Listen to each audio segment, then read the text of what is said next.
Welcome to WellsMania! Ladies and gentlemen, you are now running wild with the most underrated wrestling podcast in the world, WellsMania Podcast. I am your host, the Kyle Wells, aka WellsMania, and I am joined by an all-star, immortal panel of some of the greatest of all time when it comes to what we do in this pro wrestling podcasting business.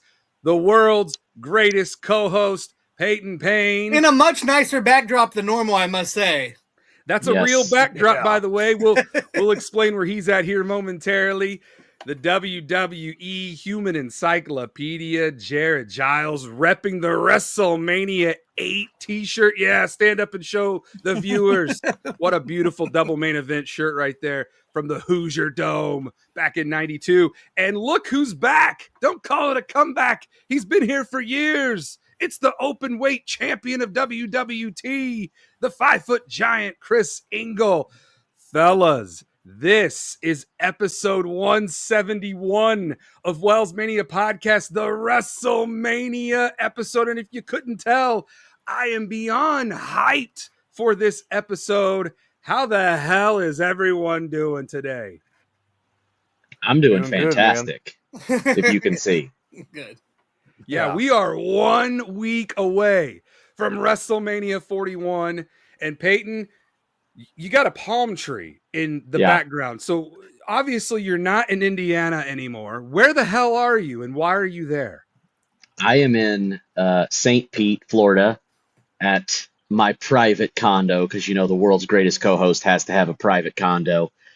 And I'm just chilling, just relaxing. I needed a break. You know, I couldn't get a break from you, unfortunately, but I'll make do. You know, take what you can get a break from there, brother. Yeah. And Chris, it's so fucking good to see you, man. We've had a lot of people ask, where's the 5-foot giant? How's Chris doing? And I thought it was very appropriate to get you to come back on this fully loaded WrestleMania WellsMania episode. What have you been up to, man? The listeners and the viewers of the show, they have been wanting to know, where in the world is the Axeman, the 5-foot giant, Chris Engel? Well, as you guys know, we closed JCAT. So unfortunately, I had to grow up and get a real grown-up job. And that usually doesn't let me off until later in the evening. So just been there working and doing other stuff. And you've got a new piece of hardware over your shoulder as well. So this little thing? Yeah. Show it off, Gunther. Yeah, man. Congratulations on becoming the first and brand new WWT openweight champion. We talked about Wrestle With This Showcase 65 on episode 170 of WellsMania Podcast was just a few days ago. We had a tag team twinning on, and that episode blew up, man. Tag team twinning, TikTok sensations. They're well on their way to 15K. And we also talked about Showcase 65. And you, my friend, you had a very dominating performance against, who were those two jabronis? I cannot believe you are still disrespecting. I don't know. Does it matter? Look, the only thing more gorgeous than tag team twinning is the open weight championship. And watching Gunther destroy the Guatemalan gringo and lowrider. I was going to say, I remember one of them was lowrider, not low jeans, lowrider, and the Guatemalan gringo. That's all the Isfan you're getting. Yeah, I'd say. It's too humid out there for you. Isfan's not built for that St. Pete. He'll melt. WWE Human Encyclopedia, Jared Giles, man, I've really enjoyed having you on the road to WrestleMania. You've brought a lot to every episode, and people can't get enough of you either, brother. So thank you again for giving us your time to run wild.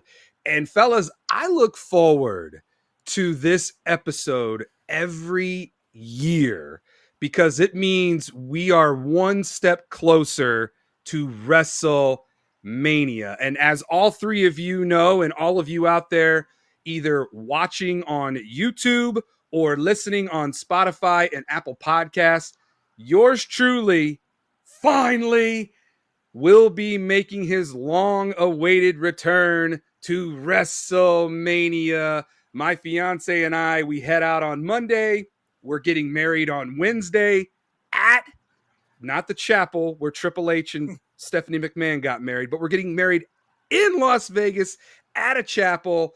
And then we are rounding out the weekend by going to WrestleMania, her first WrestleMania, my fifth WrestleMania. So I kind of want to go around here and just ask you guys, for those that don't know, how many WrestleManias have each of you been to? And which was your favorite one that you attended live? And what advice can you give to someone who might be watching and listening who has never been to a WrestleMania before? What can they expect? And give them as much detail as possible on what all they need to bring, and just run wild with it. Payton, we'll start with you down in that St. Pete heat, brother. So I have you beat by one. I've been to 6 WrestleManias. I've been to 27, which was my first down there in Atlanta, and then 28 in Miami, once in a lifetime.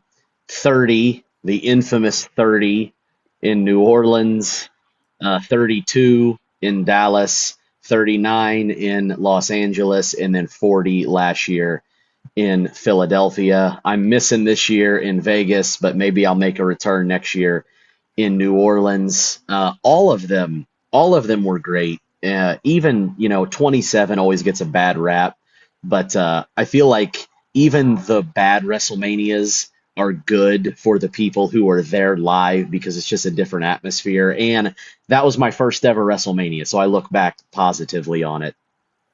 My favorite that I've attended, I'm sure much like yourself, was WrestleMania 28 in Miami. That event was just absolutely remarkable. It's the greatest wrestling show I've ever been to live. Advice for people: one, don't go if you're planning on being super cheap. It's just not going to happen. If you're going to go to WrestleMania, make sure you save up for it. Don't go on where you're like, I have $100 budget. You're not going to have a good time. It's like I went to Disney yesterday. Same thing. Don't go to Disney if you don't have the money to do it. Like, save up for it, plan for it, and make sure you have a budget in place so you will have a good time while you're there and you're not suffocating yourself worrying about fees and money and that kind of stuff.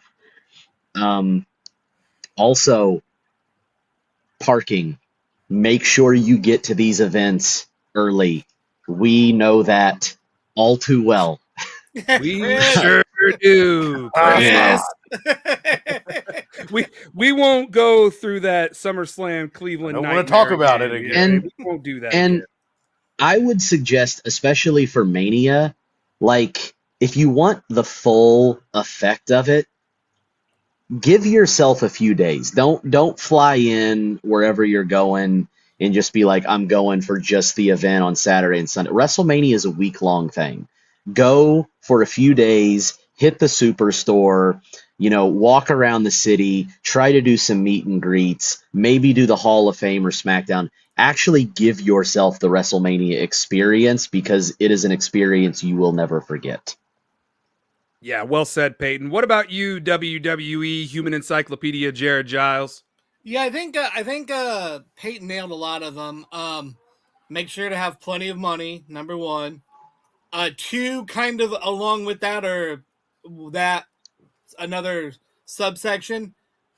Don't try, like, when you're going to buy something, WrestleMania may be a once in a lifetime experience. I've been to 8, but they are expensive. So I know, Kyle, you haven't been for 13, 14 years at this point. Yeah, 2012 was the last time. So it's been a while. So, like, don't be like, this costs $40 or this costs 60, and try to do the mental math. Just enjoy yourself, and worry about how much money's left in your bank account when you get back to Indiana. obviously this one in Vegas is an indoor stadium, so you don't have to really worry as much about the sun or weather. But make sure to hydrate because they are long shows. So make sure to hydrate. But I think that's all. And like Payton said, one of the most important thing is like go and experience the weekend. Whether it be some tourist type stuff. When I went to Dallas for 32, we went to the JF, the place where John F. Kennedy, the assassination happened, did the little museum tour there. Very cool. Yeah, I did that as well. I mean, even like last year in Philly, go around and see the sights and the sounds that the actual location has to offer. Yeah, so there'll be definitely cool stuff, definitely some cool stuff and sort of bucket list or historical things you can check off and do. And I think I saw earlier today there's like 181 wrestling shows in Vegas next weekend. So try to take in something, besides WrestleMania just to get a little more flair of kind of how big the world of professional wrestling really is. And you said you've been to 8 WrestleManias. What 8 WrestleManias have you been to, and which one was your favorite that you attended live? 23 was the first, then I went to 25, 27, 28, 30, 31, 32, and 33. 28 or 31, there are close to. 25 obviously had the amazing Undertaker Shawn match, but there was still like 3 matches after that, which are kind of hard to remember. So yeah, you're kind of burnt out after Undertaker and Shawn, so that one kind of lays. But either 28 with the end of the era Hell in a Cell and Rock Cena, and plus the fantastic rest of the card, and then 31 had the heist of the century, Sting's WrestleMania match, things like that. So those are probably tied for my favorite in-person manias. The 5-foot giant Chris Engel. Have you ever been to a WrestleMania before? Yeah, I've been to 2. I've been to 37 and 39. Okay, I thought you went to 39 with Payton, but I couldn't remember what other WrestleMania you went to.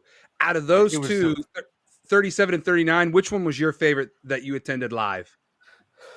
37 probably is a little closer to my favorite because it was the first one I ever went to, but it was the first live show back from COVID. Yeah. So I didn't get the full effect.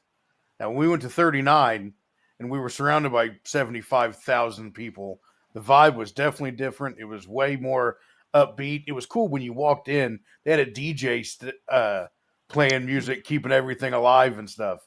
It was a totally different show. And I didn't get rained on the whole time I was there either. So that was a plus. That's always a play.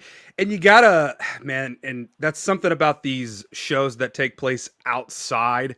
Weather always plays a factor, and you just hope and you pray that Mother Nature is a face that day of WrestleMania and not a heel. You see the weather Payton's got right now?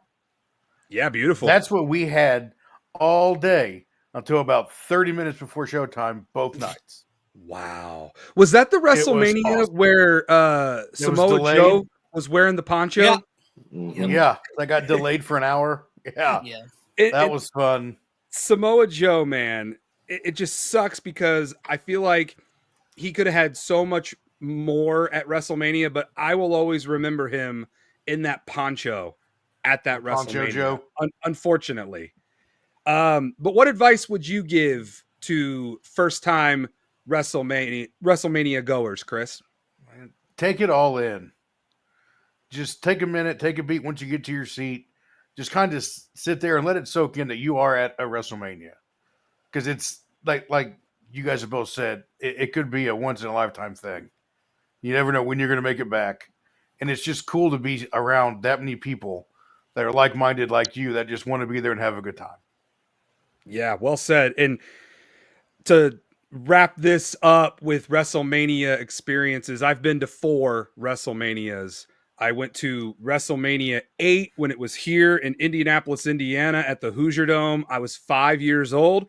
And then fast forward to WrestleMania 23. I'm now in college. So I was up in Detroit at Ford Field. I attended that one with Jared.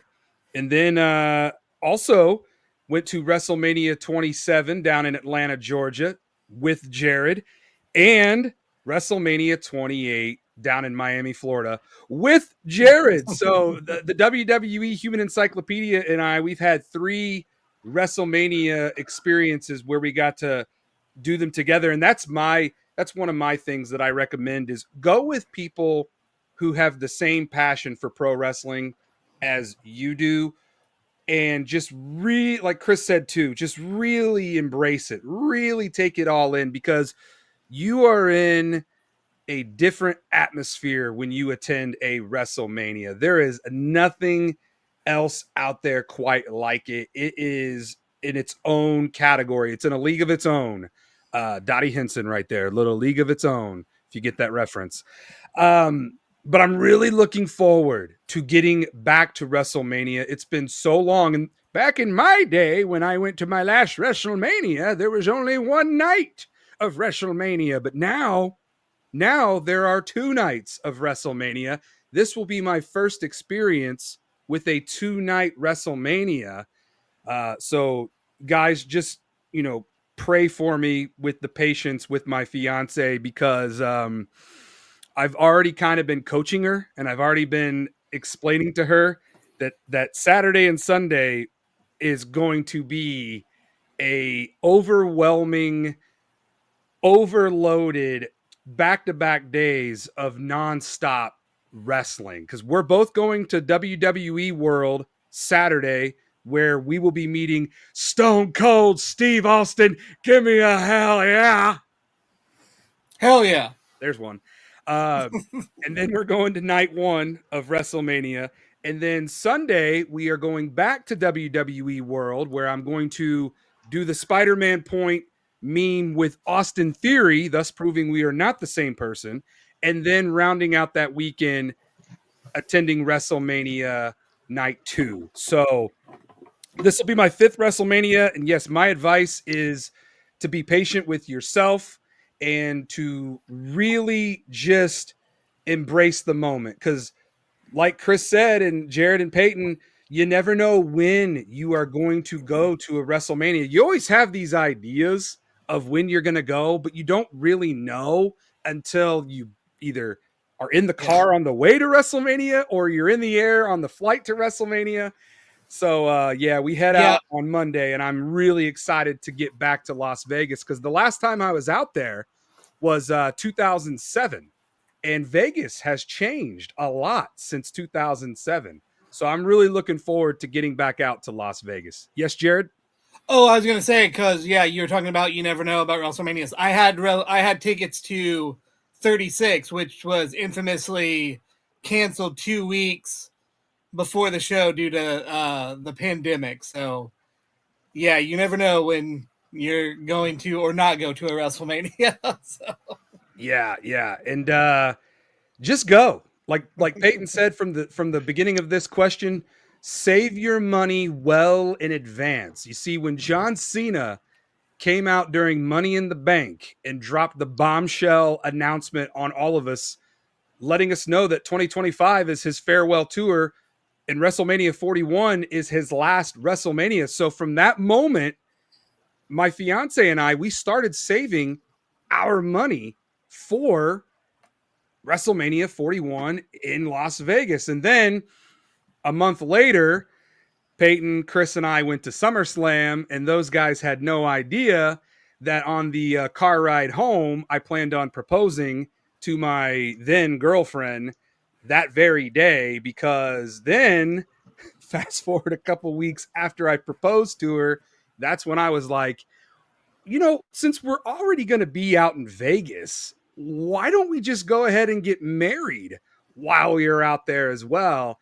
And she agreed on it. Although she shot down some of my ideas, fellas. I did pitch her the idea of dressing up as Macho Man and Miss Elizabeth. She said no. And then I said, well, what about like Elvis Presley marrying both of us? She said no. And then I said, well, what about getting married in the drive-thru that Triple H and Stephanie McMahon got married in?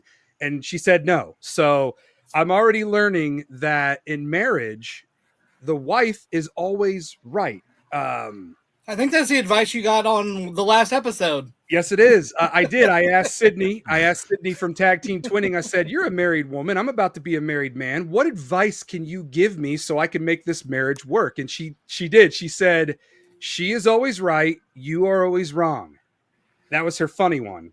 And then she gave me some serious advice. And thanks again to Tag Team Twinning for running wild on WellsMania Podcast. I do plan on meeting them in person out there in Las Vegas and doing a collab with them. So that'll be a lot of fun. But yeah, fellas, WrestleMania, there's nothing quite like it. And the four of us, we are veterans of WrestleMania. So for those out there watching and listening, you're welcome. You just got very, very sound advice from the four of us.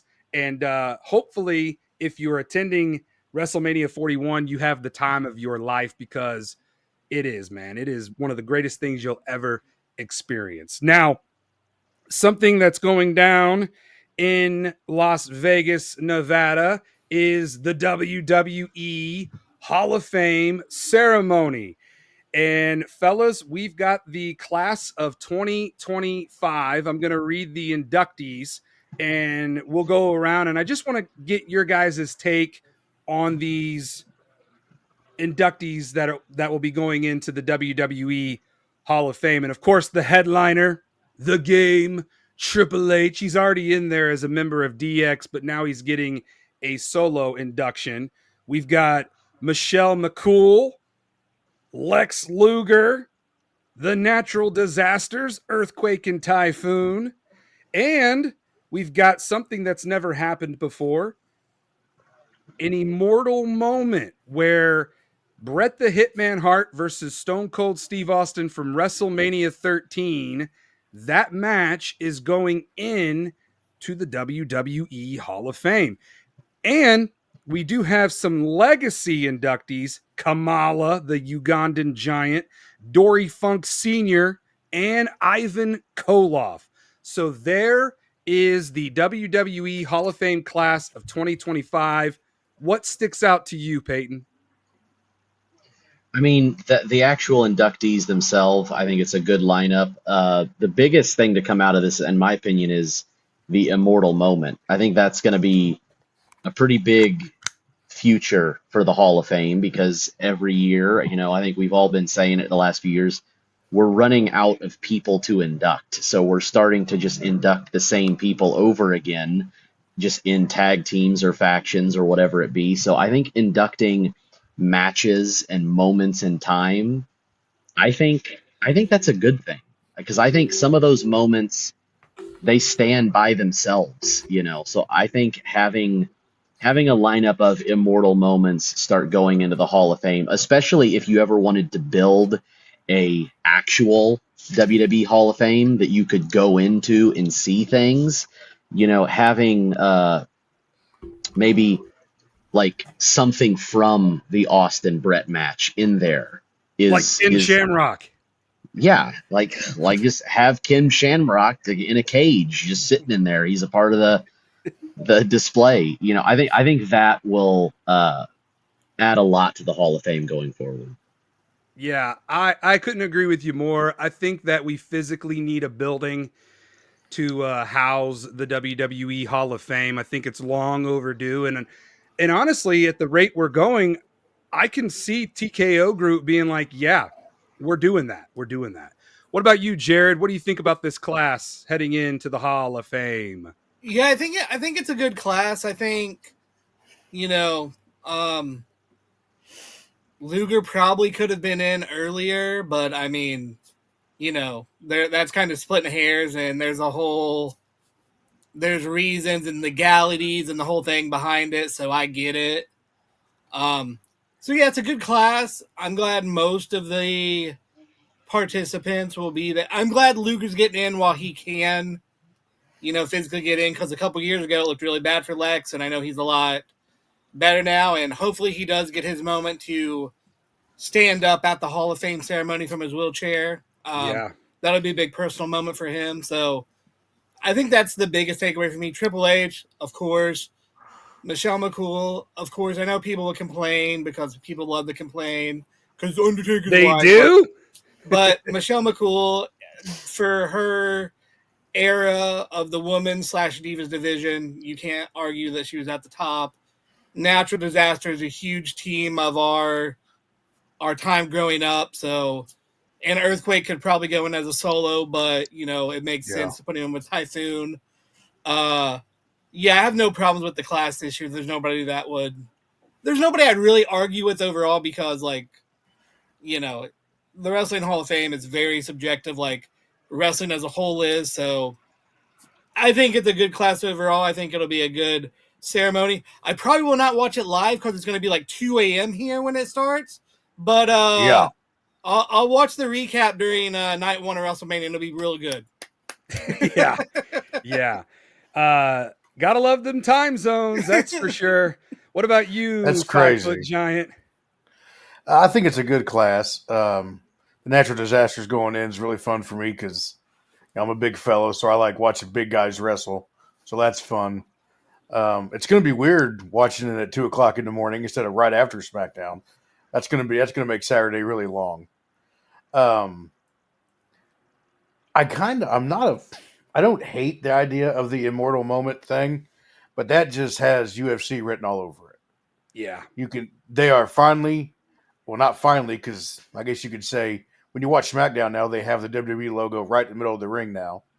So you start to see more and more of the UFC influence on the WWE. But I think it's going to be a fun show to watch. Yeah, that's definitely TKO group right there playing their influence on that decision. Because at first I was like, man, when I heard the rumblings that a match was going to be inducted, then I start thinking, okay, well, what match is going to be the first ever match? And in my mind, and I've said this on the road to WrestleMania, it should have been Hulk Hogan versus Andre the Giant from WrestleMania 3. It doesn't get any more immortal than the immortal Hulk Hogan, brother, body slamming Andre the Giant. And I will die on that hill that should have been the first match or immortal moment to be inducted. Thus, WWE seems to not listen to me when it comes to the WWE Hall of Fame inductees because I'm still out here waiting for Cyndi Lauper to take her rightful place in the WWE Hall of Fame. And that's something else I noticed. No celebrity wing this year, fellas. No celebrity going in. I think that's done with the addition of the immortal moment. That's what I'm thinking. Because, we got the Warrior Award, which that is now done and over with.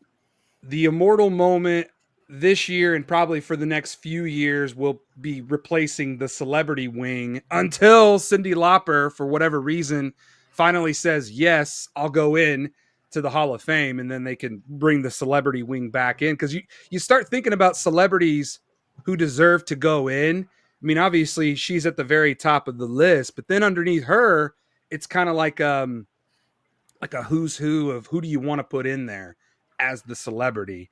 But yeah, this class, I agree with all three of you. I think it's a pretty well-rounded class. Congratulations to Lex Luger for finally getting the call. I think Lex should have been in the Hall of Fame a long time ago, but because of what Jared was alluding to, he had a lot of controversy around him.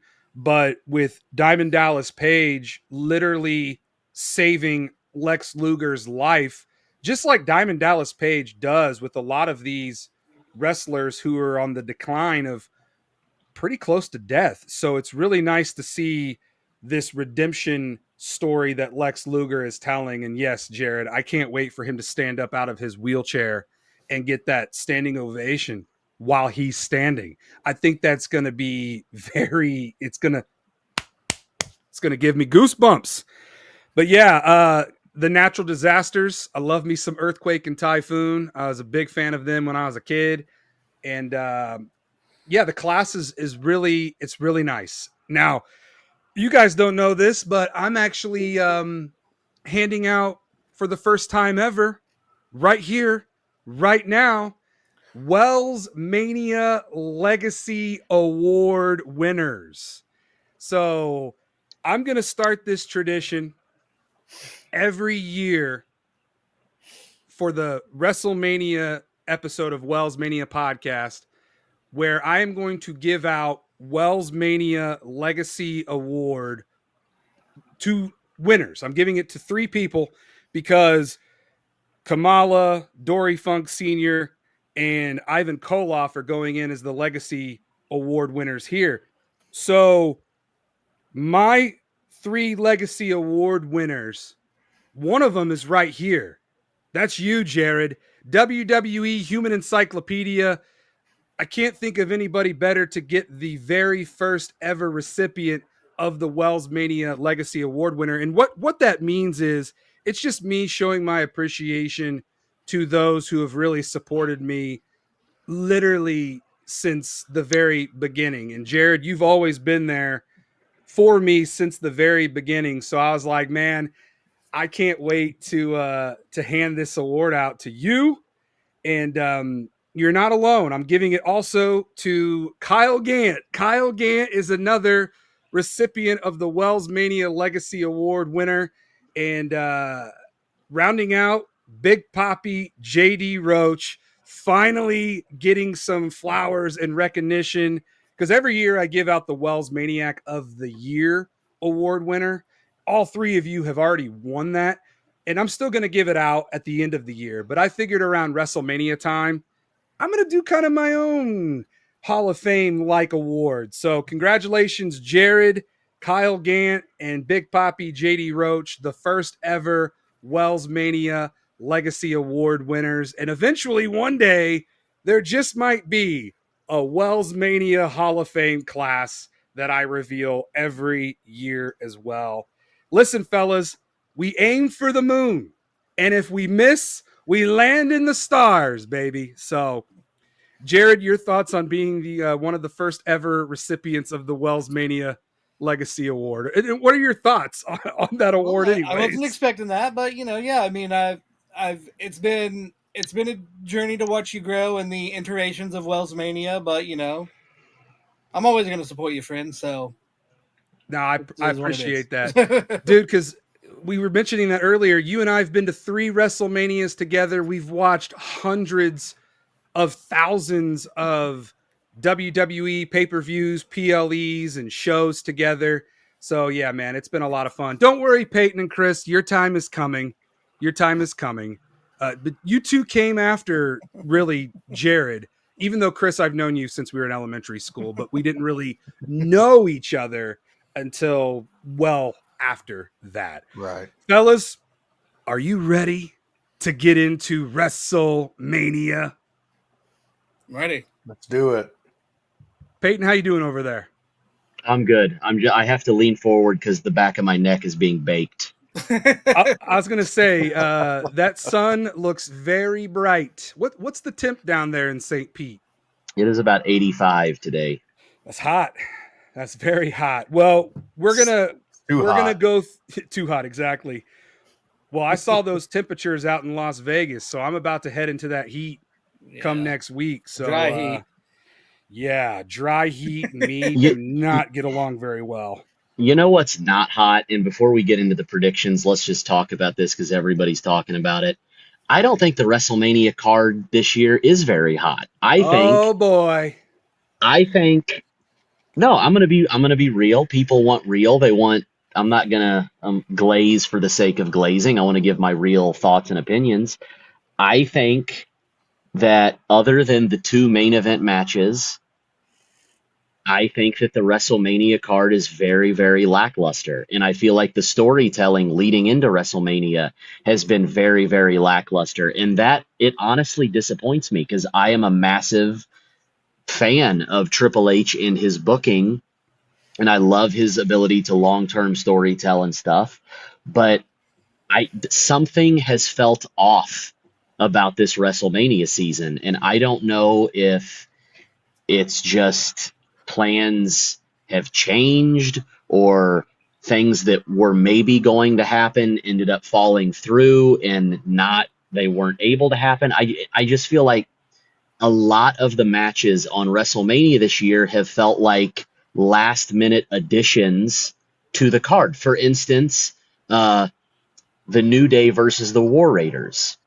We just started telling that story like a week ago. Like, why does that deserve to be on WrestleMania? Just because it's for the titles? No one cares about that match. They just started feuding 7 days ago. And then on the flip side of things, the best tag team division in the WWE, the SmackDown tag team division, is getting shafted from WrestleMania. And those are the titles that deserve to be on the show because they've actually been the best division in the tag team realm in the WWE, but the women's tag titles get a chance to shine on the card. It's just, it hasn't felt like this WrestleMania season has been thoroughly thought through like last year or even WrestleMania 39, other than the two main events.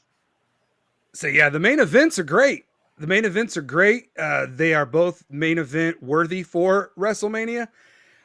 You bring up a great point about the tag titles, and we'll get to the card and we'll get all of our predictions, but I like that we're getting some of these thoughts out of the way first here.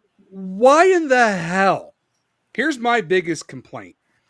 Why in the hell are the WWE women's tag team titles being defended on the WrestleMania card when the women's intercontinental title and the women's United States title both are not being defended on the WrestleMania card? Because to me, I feel like if you are trying to build these brand new titles that haven't even been around for a year, they're not getting an opportunity to be defended for the first time ever on the WrestleMania card.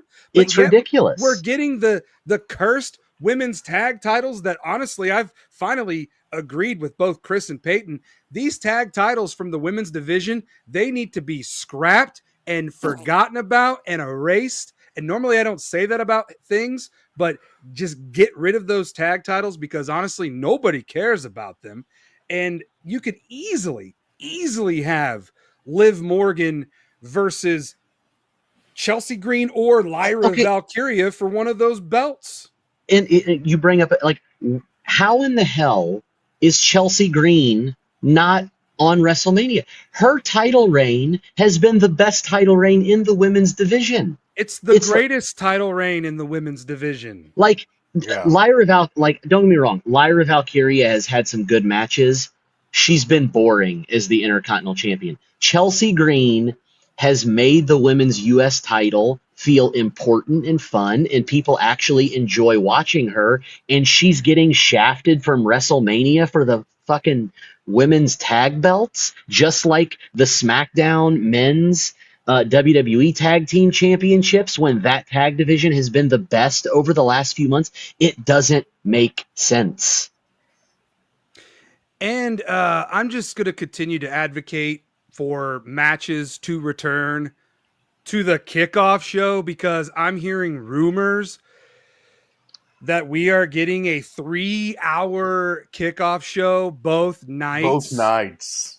So you're telling me that with 6 hours of WWE programming on night 1 and night 2 of WrestleMania, you can't put matches on the kickoff show? Because I'm gonna be real with you, we don't need 3 hours of a kickoff show of things that we already know, because everybody who's watching the kickoff show, we already know what we are kicking off to.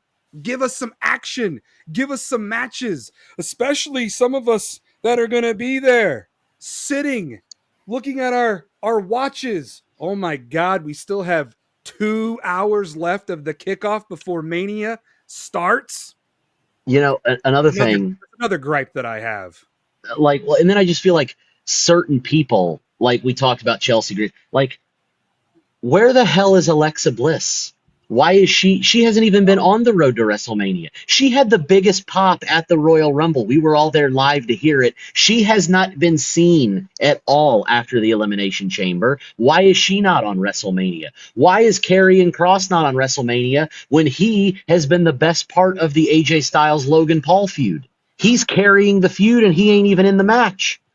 I mean, the Wyatt Six, where are they? they're just gone. Yeah. Like, there's so here's another one. Like, he may end up being Randy Orton's opponent now because of the situation with Kevin Owens. Why is Solo Sikoa not having a match on WrestleMania? The man carried the entire year of 2024 as the top heel in the company, and he doesn't even get a match on WrestleMania. Like, it just feels like there are certain people and titles and storylines that are being shafted from WrestleMania for things that feel like they just started 2 weeks ago, and I cannot explain it. Yeah. And as of right now, there are only 13 matches for night 1 and night 2, 7 matches on night 1, 6 matches on night 2. So you mean to tell me with all the hours that we've got, and I know we've got hours, even though they differ from Indiana to Las Vegas, you still got a lot of time to fill a show, 2 nights. And then you got the 3-hour kickoff show. So yeah, it's just, I don't understand the logic that goes into booking a WrestleMania. But we all can sit here and we all can agree that you're right. Something just doesn't feel right. Jared, Chris, what are your guys' thoughts on what Peyton and I have just been throwing out there? I mean, to look at it, if you look at the Attitude Era WrestleManias, 15 and then 2000, it was kind of the same thing. Unfortunately, it seems like when the WWE has their big successes at the box office with their big stars, they have a hard time with the showcase of the Immortals, of getting shows that everything really matters, and there's been big storylines building up to everything. They focus on 1 or 2, and then, hey, all the stars we're going to shove in here. That's why we've got a 4-ways and triple threats and things like that, which were unnecessary. Like, really? So we're trying to add people, and then I think the second part of it is like Triple H has seemed like he doesn't want to do like they did in the past, where it's like shove everybody onto the show. But this year they sort of did. But then, like we said, we did it at the expense of other people. So it's one of those things where you don't want to have 25 matches. I get it. You don't want it to be an 8-hour show overall because that's both nights. I get it. But at the same time, why have we invested so much in, El Grande Americano and Rey Mysterio? Like, we couldn't have. Why is that happening at WrestleMania? We couldn't have. I mean, I'm glad Rey is getting singles because, who knows when it'll be his last Mania. And shout out to Chad Gable, who I like. He'll be there probably to cheer on El Grande Americano. But I hate. But like that match feels like it should be on a Raw storyline. Right. That should be a Raw match. It's like, I mean, and let's go back to like, and I think what you guys are saying, like, why don't we go back to the old school WrestleManias of the old heads? Like WrestleMania 5 and 6, they had like 15 matches, but some of them were like 4 or 5 minutes. You couldn't tell me Chelsea Green and Zelina couldn't put together a 5-minute match for the women's U.S. title, and it would be fine. Yeah. Like, they would get their big entrances, hit a couple spots, have the run-ins, get to the finish, and they get the WrestleMania moment. We don't need 25 minutes and video packages and elaborate entrances and sponsorship for everybody. We just need to give them a couple minutes, let them do their thing, and then move on. No, I agree with you. What about you, Chris? I don't know. I was agreeing with everything Jared said till the end there. I don't feel like everybody needs to be shoved on the card. Just because you have a belt doesn't mean you've earned your place on the card. Now, Chelsea's a bad example because she definitely has. But when it comes to Mania, it is a showcase of the Immortals. So showcase what your Immortals are. And you get that with the grandiose Undertaker entrances, the Triple H entrances. So it might take a little longer for stuff, and some stuff might get cut. That's just how it is. That's how it should be at WrestleMania. It's all about the show at Mania, not necessarily wrapping up the storylines and starting something new.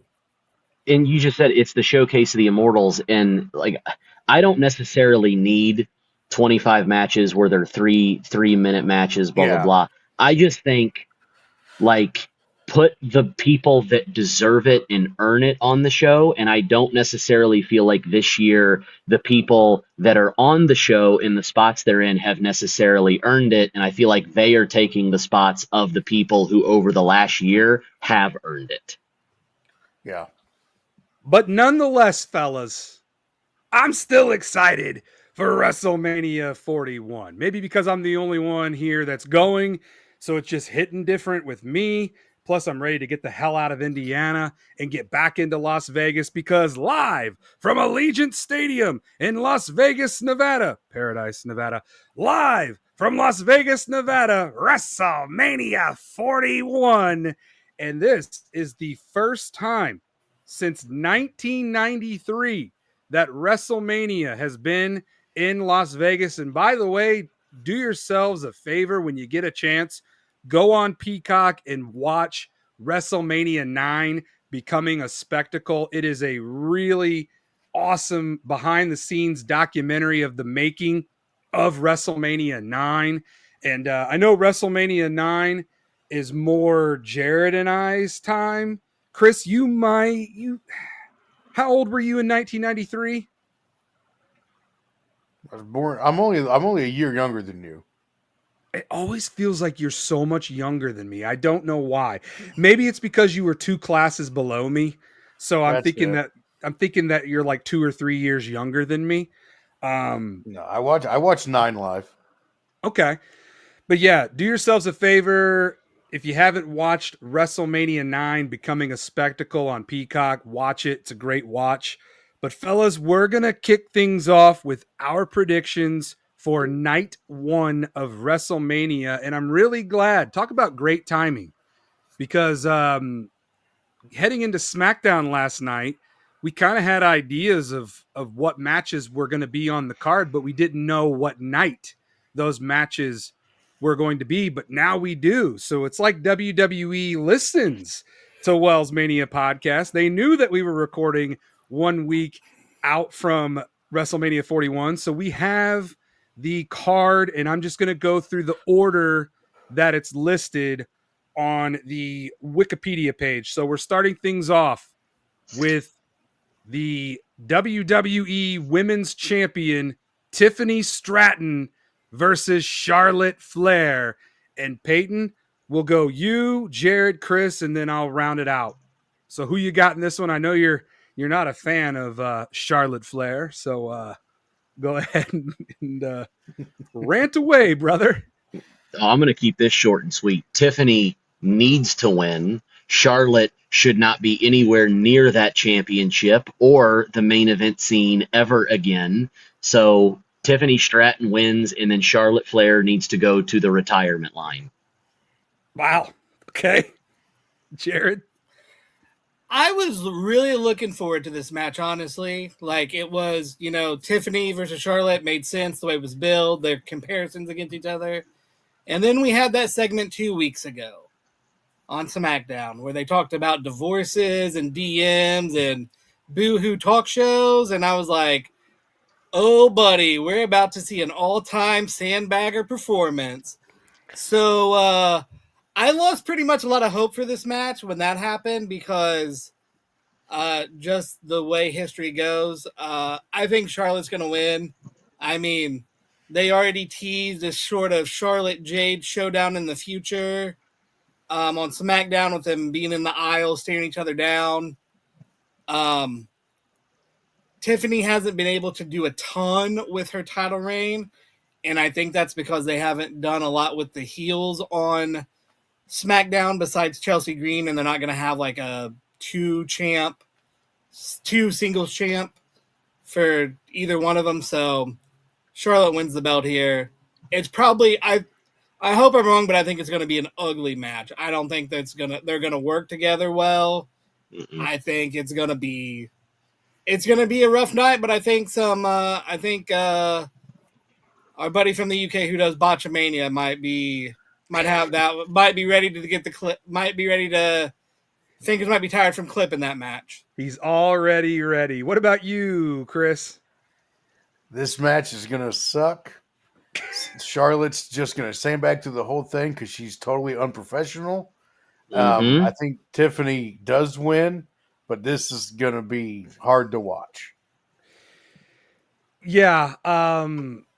When I talked to Tiffany Stratton back at the Royal Rumble, I went ahead and told her, I said, hey, your WrestleMania opponent is going to be Charlotte Flair.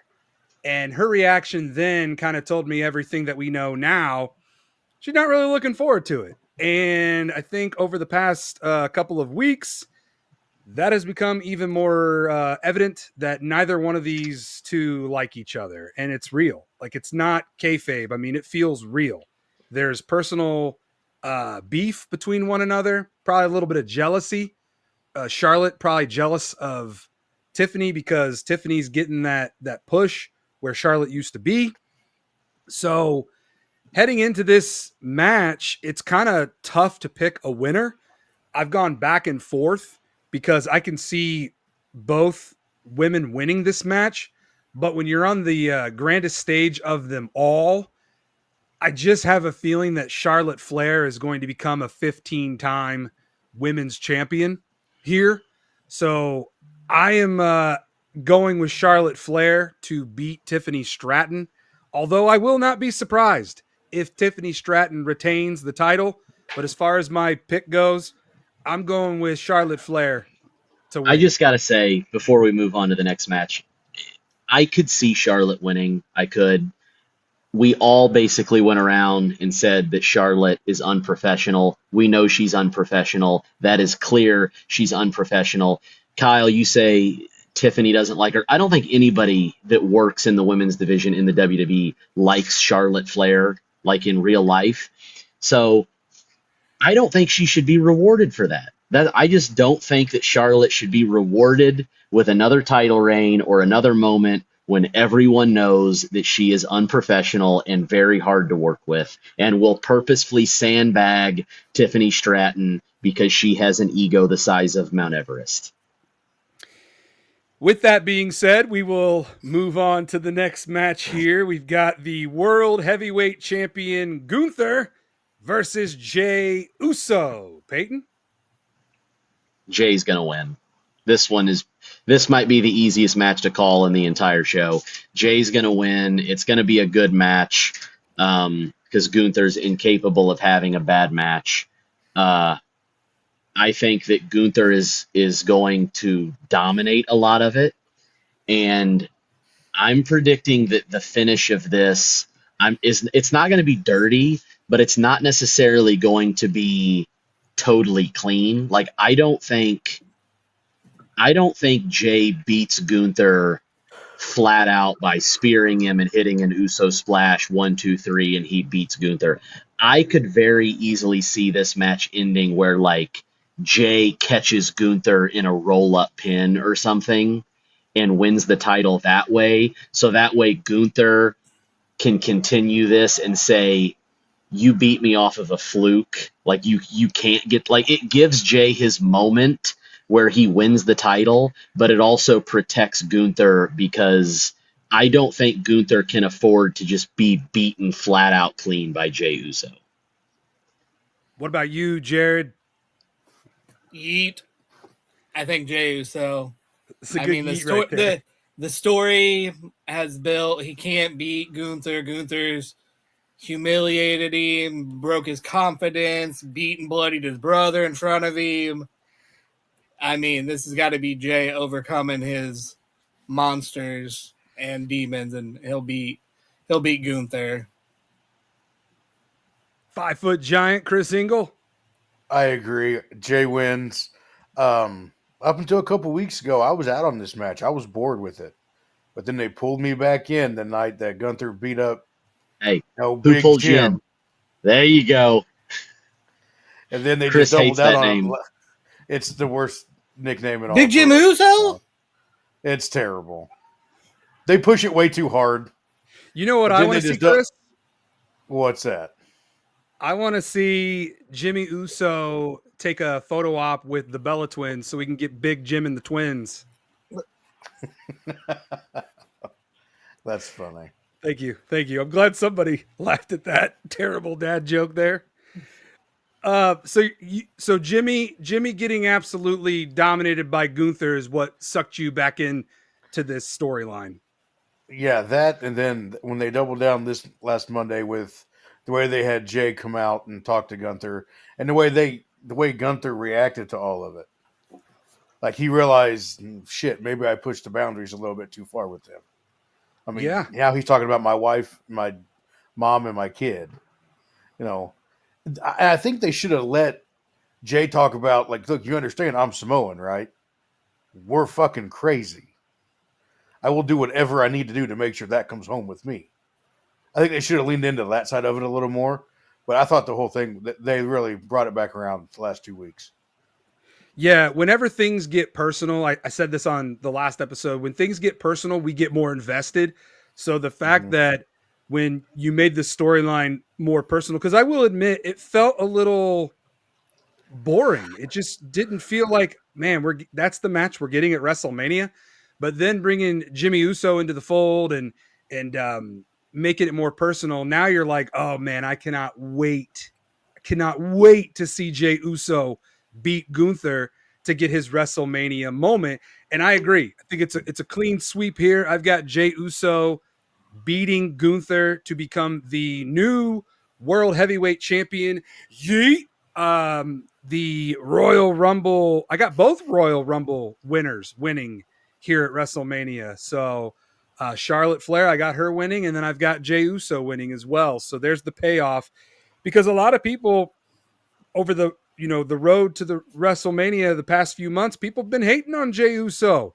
You go from loving this guy and wanting him to get that championship match and be in the main event picture, and then finally he wins the Royal Rumble, and then all of a sudden certain fans on the IWC start shitting on Jey Uso, and Payton, you called him fickle. I couldn't agree with you more. So to spite those fickle IWC fucks, I can't wait for Jey Uso to win this match and become the new World Heavyweight Champion. Yeet! So that takes us to the next match, Jade Cargill versus Naomi. And this is the first time since WrestleMania 22 that we are getting a women's non-title match on the WrestleMania card. So I think that's pretty cool that Jade Cargill and Naomi are getting this women's non-title singles match. Payton, who you got winning this one? I feel bad for this match. Let me just say, I feel bad for it because I actually have really enjoyed the story, and I think that these two have told the best women's story in WWE leading up to WrestleMania. This has been a better story than either of the women's world title matches, and I feel bad for it because this is going to be a match that is not going to probably get any reaction from a crowd. It's probably going to follow some bigger match that, and everybody's going to leave and go get snacks or something. It's not going to get the reaction it deserves because these two ladies have been telling a phenomenal story leading up to it. And I think the way they could have fixed it is I think this match needed a stipulation. I think this should have been no holds barred, no disqualification, actually let these two tear each other apart because that is the story that has been told leading up to WrestleMania. Get people a little more invested in it and excited to actually see the match itself. But beyond that, I'm going to say Naomi wins. Wow. I think Naomi cheats somehow. I don't think this is the end of this story. I think Naomi cheats, and I think she upsets Jade and gets a massive win at WrestleMania. That would definitely be an upset win. Jared, who do you have winning this one? Yeah, I'm actually on the same train of thought as Payton. I have Naomi winning. a lot of people think it's kind of built for Jade to come in and, every time she's basically went face to face, she's dominated Naomi in the build. She looks that way. They set up the thing with Charlotte, but I don't think this is necessarily I think this is the first step in the feud. I think Naomi cheats, and then we get a couple rematches, and then probably maybe blow it off with a parking lot brawl or something at Backlash or a SmackDown in the early summer. 5-foot giant Chris Engel, are you jumping on the Naomi glow train here? I am, but this is one of those matches I think that should be on a SmackDown. This should be on the Friday SmackDown before Mania. This is one of those matches that should be moved off the card. Because it's too early in the feud. I agree with both of them. It's not over yet. And Mania isn't where you start rivalries. It's where you blow them off. Well, I disagree with all three of you. I'm going with Jade.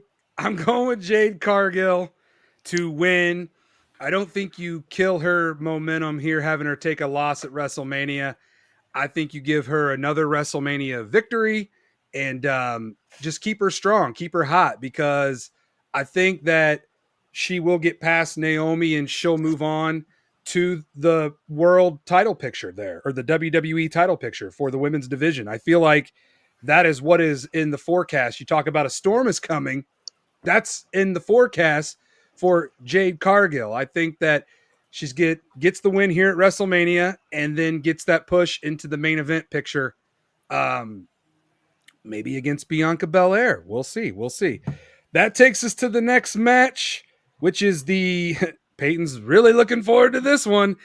The World Tag Team Champions, the War Raiders, versus the New Day. Oh, I thought you were going to say the women's tag belts. No, we'll get there. That's night 2. I'm at the match itself is going to be good because the War Raiders and the New Day are both incredible tag teams. And I think if they are given proper time, this is a match that could steal the show on night 1. It's very capable of doing that. My issue with it was, why did we just start telling this story 2 weeks ago? Like, this should have been built up over months, like after the New Day turned heel. I feel like the New Day turned heel and then we didn't see them for a month and a half, and they've been doing nothing until 2 weeks ago. Now they're feuding with the War Raiders and they get a match at WrestleMania for some reason. But the match itself, I think, is going to deliver and it's going to be great. And I think the New Day are going to win the titles. I think that the New Day should win the titles. I love the War Raiders. The tag division on Raw needs a refresher, and I think the heel New Day holding those belts is the refresher that it needs. So I'm taking Kofi and Woods. What about you, Jared? I think basically what Payton was saying is thank God for the New Day. I think no, I agree with almost every point Payton made. They should have built this storyline up more because, like, there's an obvious connecting thread. They dropped Big E because he didn't get over a his neck injury. Both of the War Raiders have had neck surgery. So why not say, like, them stand up for Big E being like, hey, we deal with neck issues. New Day calls them kind of weak as well and, skinny necks or whatever. And you could have built a whole story around the psychology of the match of the head and necks of the War Raiders the New Day were going to target. They didn't. We got what we got.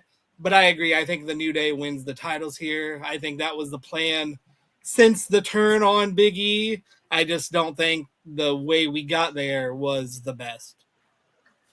Chris? I think this storyline was rushed, but for the for the reasons that Payton already said, the Raw Tag Division does need that refresher. I think they know that New Day is that, so New Day wins. In a fantasy world, I would have the War Raiders retaining because Big E comes back and helps them do it, but we don't live in a fantasy world. We live in a reality here, and I've got the New Day retaining. I agree with you guys. The heel turn kind of went stale there for a little bit, but if you put the world tag titles on a heel New Day, I think that'll liven them back up with the tag titles. So I think for the tag division in that regard, I feel like putting the titles on the New Day will be the right move. So I agree. I got the New Day becoming the new World Tag Team Champions. The next match on the card is United States Champion LA Knight. Yeah. Versus Jacob Fatu. Payton, what are you going to do with this one? I think the easy answer here that everyone wants to say is Jacob Fatu is going to win the United States Championship. I think that that's not going to happen. I think LA Knight is going to retain the title, and I think that's going to be because Solo Sikoa finally betrays Jacob Fatu and screws him out of the match, and this is where we jumpstart the Jacob Solo feud. Because LA just won the title back, and I don't really know why you would give him the title back and then immediately have him drop it again. There was the weird Nakamura title run in there that honestly, it led nowhere. I don't even know why it happened. I don't know why we ever even got it. It seemed like it did nothing for anybody. So I don't know. If you were just going to put the title back on LA Knight just to give it to Fatu, it something doesn't add up there. So I just don't see LA Knight dropping the belt. I'm taking LA Knight due to Tama and Solo finally turning on Jacob. Yeah. What about you, Jared? I think this was one of those matches where Payton talked about earlier, where the original plans didn't come to fruition, whatever those were, and things changed and there were moving parts and we got what we got. But I mean, I don't want to kill credibility or somebody getting hot when they're hot, and I feel like Jacob Fatu's character is hot right now. I think it keeps going. I think it's a bad night for LA Knight Girl, Brianna, if she's going to be there. I think Jacob Fatu wins this one, and I think almost kind of convincingly to like put a big stamp on the Jacob run, and then you have, I think they do the Solo Jacob, but I think it is more slowly Solo becomes more and more jealous that Jacob has superseded him. And then you can put Tama in play as like, which side's he going to go with? And then when Tonga comes back in the summer, you have the, brothers have their own thing. So I think he gets it, and that is the catalyst for that feud. But I think Jacob Fatu gets his big WrestleMania debut moment. That's going to be a big mark out moment for Payton when Tonga Loa comes back. We need him. Need him. Ever since he left, the world's gone to shit. Chris, who do you have winning this match? I agree with what Jared said almost with every point. You're going against your boy? Unfortunately, I am. I think Fatu's the hotter of the two right now. And then I think as well as Payton, we get to that feud between him and Solo, but I think this is the jumping point. I think the jumping point is him winning the title, not Solo necessarily turning on him and costing him the title. Because if that happens, the next night on night 2, Fatu has to cost Solo his match against Randy if that's what we get.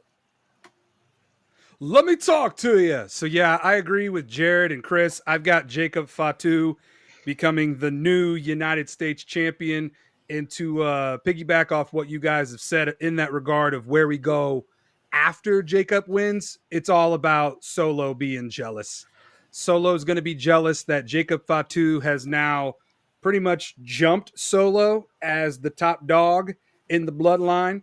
And that's going to lead to those two guys getting into a feud that I thought we were going to have that match here at WrestleMania 41. I thought it was going to be Solo Sikoa versus Jacob Fatu. We just didn't get there quick enough by the time Mania rolls around. So having Jacob Fatu beat LA Knight, is the prediction that I have, which takes us to a match that has found its way onto the WrestleMania card. And that is Rey Mysterio versus El Grande Americano. Payton, you're a El Grande Americano fan. Absolutely. Look, El Grande Americano might be the greatest luchador to ever step in the squared circle. I don't think anybody's going to argue that point. Stop it. What? Did you not see the video awful. package? Against Rey Mysterio? The man is terrible. The man is an absolute legend in the industry. And he deserves his spot on the WrestleMania card. I would say that his match happening at WrestleMania might be bigger hype than like when Sting finally had his match at WrestleMania. You're really selling it. The only problem I have with it is the story has not really been there. I have no problem with El Grande being on the card, and it's a dream match. It's just this should have been played out a lot longer. It's, again, I feel like a feud that started 2 weeks ago, and now we're getting it at WrestleMania. If this would have been playing out over a few months, where El Grande debuted a couple months ago and started beating all these luchadors, and then it led up to Rey Mysterio and maybe like a mask versus mask match, then we have something. But again, we got what we got, and it's a 2-week build. I think El Grande wins. I think El Grande defeats Rey Mysterio, and I think we finally get the reveal to shut everybody up that El Grande Americano is not Chad Gable. I think that Chad Gable is going to run out, and everyone's going to be like, oh my God, I'm stupid. How did I ever think that they were the same guy? So, yeah, El Grande wins, and he's not Chad Gable. You definitely have hyped this up more than probably what people are expecting, and I appreciate that. Jared, who do you have winning this one? No, I think it'll be a good match. Honestly, I think Rey, as best as he can, still delivers at it with his age and his knees as they are. I think El Grande basically made his WWE debut like 3 weeks ago, so there's no reason to kill him. So, El Grande gets the big WrestleMania win. Gracias. There it is. What about you, Chris? You're not a fan of El Grande Americano. Is this match over yet? No bueno, Chris. God, it's fucking terrible. This whole El Grande Americano garbage is just as bad as the Mr. America shit when we were supposed to pretend we didn't know who the fuck that was. Who was Mr. America? Yeah, who was it, Chris? Stop. This is garbage. The man took a lie detector. He passed a lie detector. Win. So did Vince. Rey needs to win. Pull the fucking mask off and let's move on. And you can't disrespect the lucha legend. Like you're going to tell me mask. Juan Cena's not John Cena? Come on, Chris. Yeah, exactly. He probably thought Elias and Elijah were the same person too. Yeah, ridiculous. Yeah, crazy thoughts. I've been enjoying this El Grande Americano and Chad Gable storyline. I think that this Chad Gable goes to my point again. He's one of the most underrated WWE superstars, one of the most entertaining superstars. Why are you talking about Chad Gable right now? This is El Grande Americano. No, what is your problem? I'm leading into. Sounds like a fucking coffee. I love that Chad Gable and El Grande Americano, which that's the match that I wanted to see personally at WrestleMania. Be a banger. That'd be like watching Isvan wrestle Stone Payne. Yeah. But not to discredit Rey Mysterio. After all, he is a WWE Hall of Famer. And like Jared said, or maybe Payton said, this might be one of the last WrestleMania matches that Rey Mysterio has. But with that being said, I'm not going against El Grande Americano. How can you go against somebody who is literally in fuego? El Grande, look at us speaking Spanish. Who knew that you'd get a lot of Spanish on this episode of WellsMania Podcast? I do have a request. When you're in the Superstore, if they have El Grande t-shirts, get me one. I will Venmo you the money for it. I do want an El Grande shirt if they have them. Waste of money. I will let you know. I'll be there 2 days. I'll be in the Superstore 2 days, so I'll keep you posted on what I do see. And yes, Chris, you've already requested that you would like a WrestleMania 41 lapel pin, so I'm gonna pick that up for you. And Jared, I think you said that you would like a WrestleMania 41 poster, so I plan on scooping all those things up for you guys while I'm out there, and then bringing it back to you when I come back home. Maybe it's because I love WrestleMania 9, not quite as much as Brian Waters on Twitter does, but I've already put a TikTok out about this, and now I'm getting an opportunity to say it on WellsMania Podcast. But if we do not get a double doink moment here at WrestleMania 41 in Las Vegas, paying homage to the infamous double doink moment that took place at WrestleMania 9 in Las Vegas with Jared, you ready? Dos Grandes Americanos. This is going to be a huge, huge missed opportunity, because how funny would it be if we got another El Grande Americano who is Chad Gable? That one is Chad Gable, okay? And the ref takes the bump. Kind of, they do the exact same thing that we got with Doink versus Crush. Another El Grande Americano runs in, takes out Rey Mysterio, and then we get the infamous mirror imaging of both El Grande Americanos. And then it is revealed that Chad Gable takes off the mask, proving to everybody that he is not El Grande Americano. I mean, if they go that way, it'll just it's so fucking good though, Chris. No, it'll piss me off even more, because you can't find anybody that has the body like Gable does. There's somebody. But then it'll just be blatant. There's not. There is somebody, and it is El Grande Americano. Mm-hmm. Exactly. So that is what I hope happens. And Triple H, I know you listen. I know you listen to WellsMania Podcast, so please take my idea and run with it, because I'm telling you, when you look back at WrestleMania 9, a lot of people remember the double doink moment, okay? So if you want people to look back at WrestleMania 41 and be like, hey, when you think of WrestleMania 41, what are some things that you think of? They're going to say Dos Grandes Americanos. So that takes us to the main event for night one of WrestleMania. It is a triple threat match. Roman Reigns, the new Mr. WrestleMania. This is going to be his, 10th main event at WrestleMania? Is that correct? That is correct. It's insane. Which is the most, by the way, versus CM Punk with Paul Heyman in his corner versus Seth Rollins. Payton, your excitement level for this triple threat match, and who do you have winning it? I'm very excited for this match. One of the main reasons is, I am a massive CM Punk fan. So getting him in the main event finally, I am stoked to see him. I think he deserves it.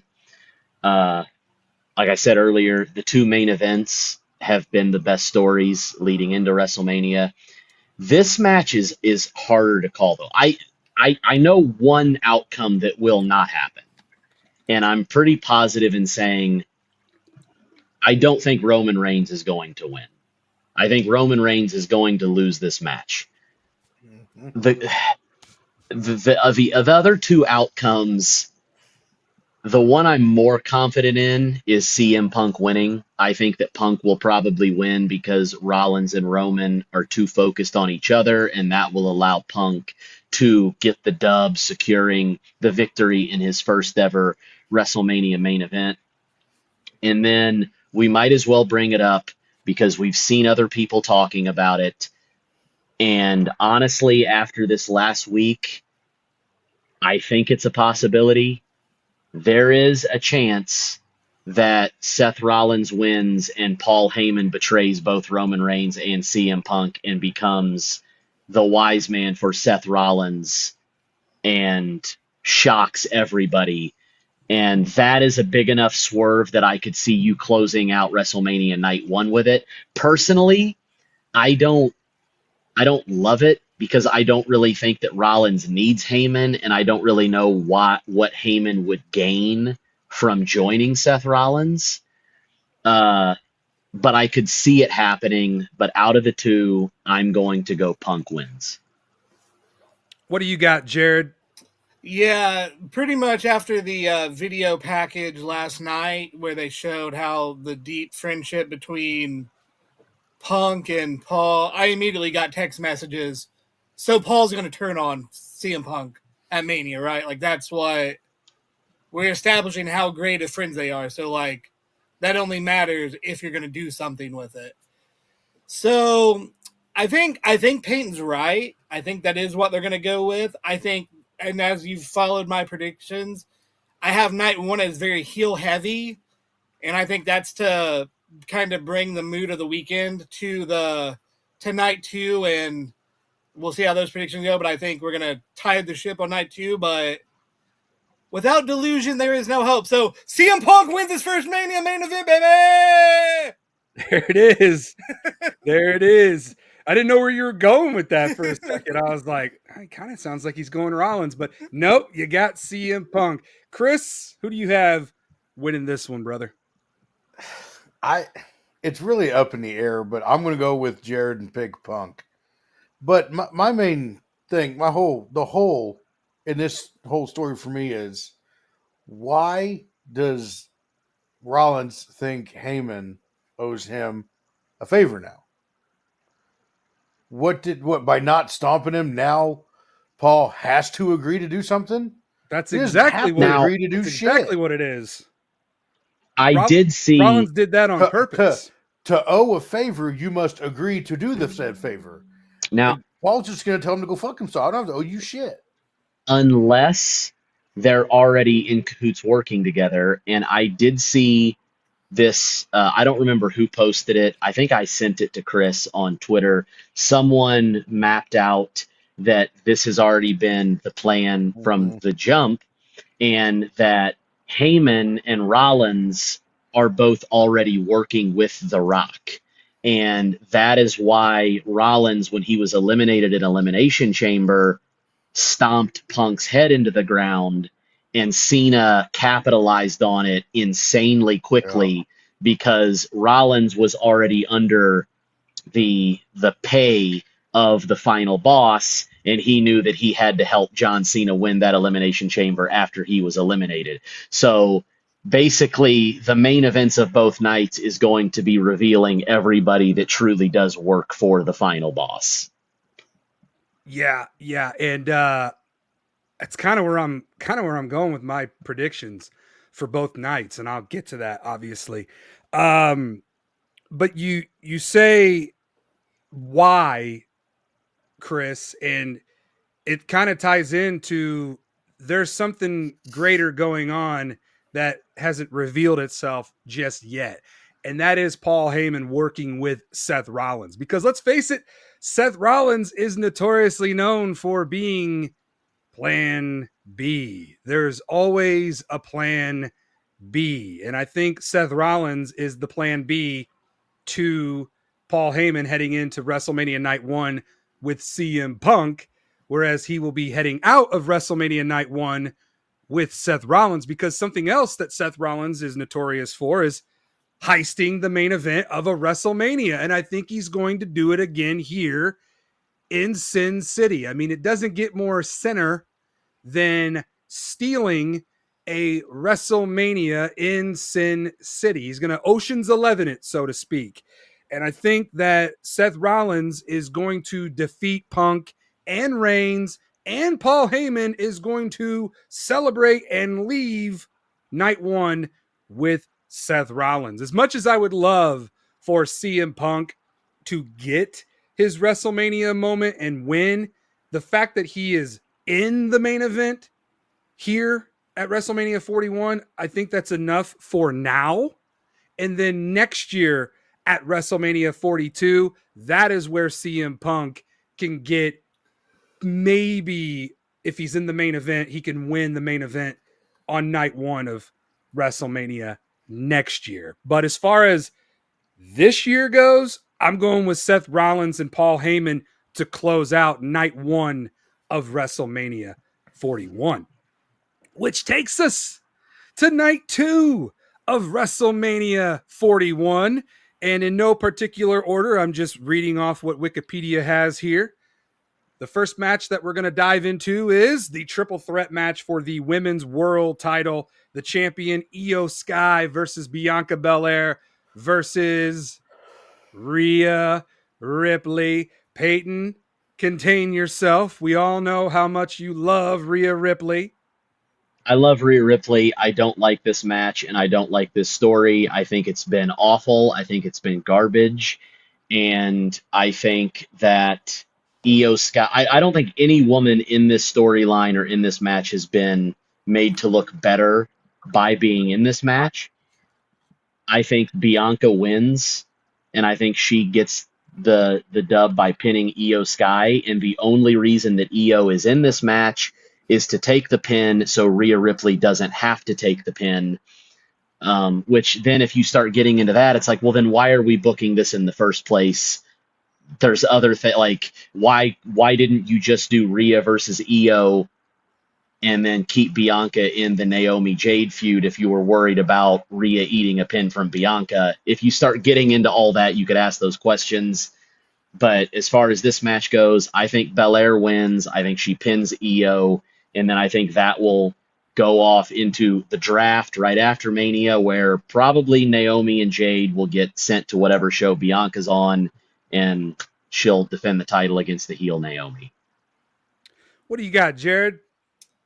I think Bianca is gonna win this, just because, I mean, that seems to be where this whole thing has been going. I wouldn't be shocked if Naomi doesn't help her win the title, to try to show Bianca she's truly her friend. And then you get a little build of, did Bianca make the call or did Naomi do it on her own, and kind of keep that friction bubbling post-Mania. But Bianca wins because I think Io, glad she's getting another shot at Mania. I think she's in a rough spot. And like I said, I feel like Rhea's been treated above the world's women's title. So I think you keep her away from the title, because if she gets it, who's going to beat her? You go back into the same problem you had at the end of last year, beginning of this year, once she won it back. So I think Bianca gets the title because it's the only real option I see. What do you got, Chris? I guess Bianca's going to win, but my whole take on this whole match is way different than everybody else's. I think the only thing this build-up or match has done is destroy Io Sky. All they do every week is shove her out of any promos she's having, out of any segment. The disrespect on, and I'm not some huge big Io Sky fan. I think she's great in the ring. She's fun to watch. But the disrespect that everybody in general in this storyline has shown her is fucking ridiculous. You shouldn't treat any champion like that on TV. The way they've done her has just been awful. Yeah, she does feel like she's been the third wheel in this, because we said this, going into the Royal Rumble. We want to see Rhea Ripley versus Bianca Belair at WrestleMania. I mean, that to us was a WrestleMania dream match, having those but two why? go one-on-one. I never said that, but why? Why is that a dream match? Just because personally, I don't like anything Bianca's ever done. She's boring. She is just like Sasha Banks is. So you're definitely. And I had to watch those two go live. That was a wonderful match for me. Woo, you're definitely in the minority. Falls off, and I had to watch that garbage. You're in the minority with the Bianca Belair hate, because I love Bianca Belair. I think she's damn good. I think she's strong as fuck. She's talented. What has she done that's entertaining? She's got great charisma. She's got a great character. She's really athletic in the ring. What character? Do What character? you not watch? She skips around and waves her fucking hair. The EST of WWE? She's better as a heel. She was better as a heel. If she wants to do that, great. She definitely has. She's definitely been the female Cena here recently, getting shoved down our throats, told we have to like her.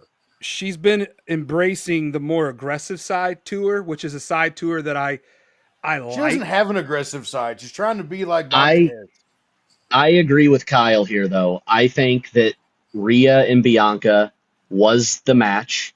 I think regardless of liking Bianca or not, she is one of the biggest women stars in the industry.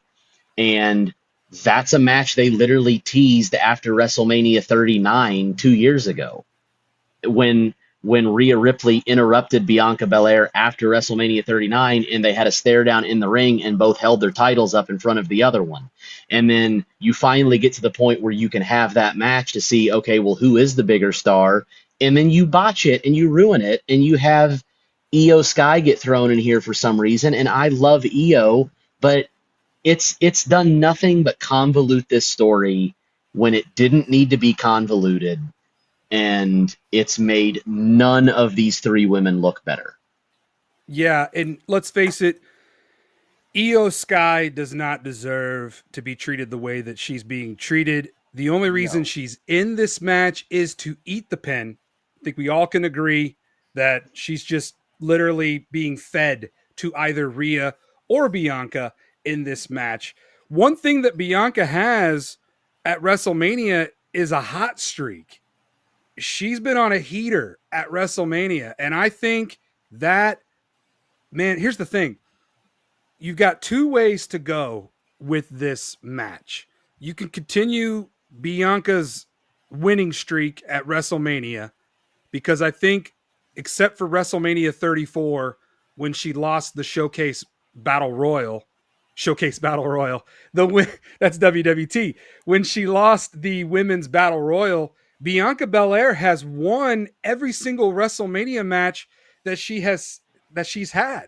I think she's, besides WrestleMania 34, I think she's won 4 in a row, if I'm not mistaken. Jared, does that sound accurate to you? That sounds right, yes.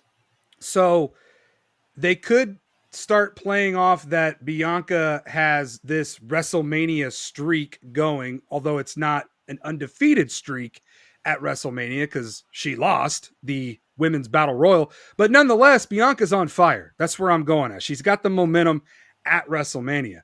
However, on the flip side, Rhea Ripley has an opportunity here to do something that she has never done on the main roster, and that is beat Io Sky and Bianca Belair in singles competition. She's never been able to beat either one of those women one-on-one on the main roster. Now she's got an opportunity to beat them both in the same match. And to me, it's kind of like, which one is Triple H gonna do? Is he gonna have Mommy back on top, or is he gonna let Bianca Belair win the title and ride off and take on Jade Cargill down the road? Because I ultimately think that we are on a collision course between Jade and Bianca, and having the title in the picture obviously makes that match more exciting and more entertaining. And to play off of what Jared said, if you put Rhea Ripley back on top, who the hell can beat her? So with that going into this match, I've got Bianca Belair winning and becoming the new women's world champion. So that takes us to the next match, which prime, baby. This match is gonna be prime because we got AJ Styles versus Logan Paul. Payton? It's gonna be a good match. I think that these two are gonna do what they do best, and that is perform at a very high quality in the ring. Again, I'm gonna say it. I don't know if you guys have been watching his stuff online. The best part of this story has been Karrion Kross, and he's not even in the match or on the card. He has sold this match better than Logan Paul or AJ Styles has. Like, he did a promo, what was it, a couple days ago on Twitter, talking about how if AJ is literally fighting for the entire history of pro wrestling here, because if AJ loses, then it proves that anybody can just show up in pro wrestling and make it to the top without earning it, like Logan Paul. And Cross is like, if AJ loses, then he's spitting in the face of every person who has actually worked to be in this business. Like, that's an amazing story. So why is he the one telling it and not AJ and Logan? So, but because AJ's a bigger name than Karrion Kross. Okay, I get that. That's just my reason why it's AJ No. and not Karrion Kross. And that's just, and I guess, and I'm not saying that Cross should be in place of AJ Styles. I'm just saying it's weird having someone who's not even in the match being the main proponent of telling the story for the match. So I could see Karrion Kross getting involved in this somehow. I think Logan Paul wins because I think that is going to be the catalyst for whatever Kross is saying here. AJ Styles is fighting for the history of pro wrestling, but AJ is going to lose because his ego won't allow him to fight Logan Paul on Logan Paul's level. And Logan is going to beat AJ, stealing the victory. And then we're going to go off into whatever story happens with AJ and Kross because of him losing. I think AJ loses to Logan Paul. What about you, WWE Human Encyclopedia? Yeah, I thought since the match was kind of set, I thought this is a Logan Paul showcase. Everyone on X or social media is going to act surprised that AJ and Logan have a good match Sunday of WrestleMania. They're going to be like, "Whoa, I can't believe this match is way better than I expected." Yeah, they're pros.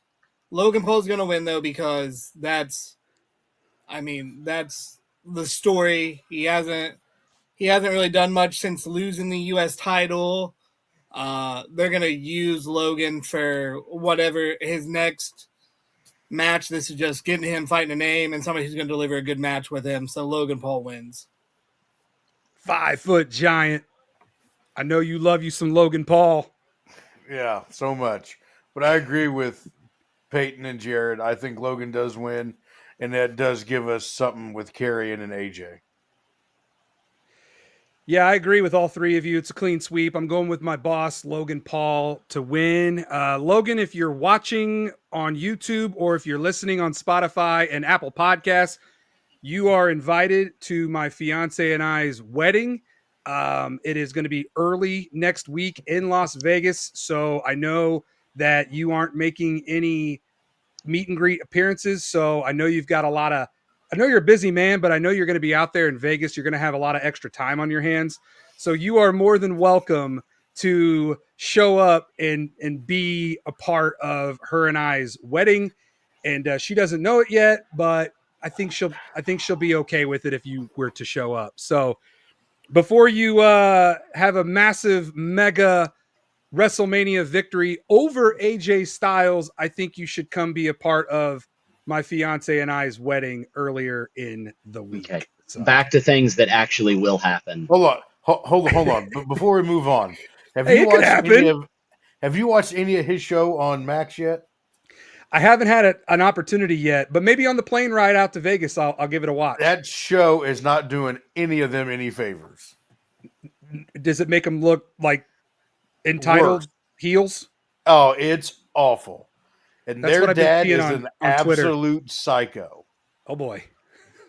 That dude is unhinged.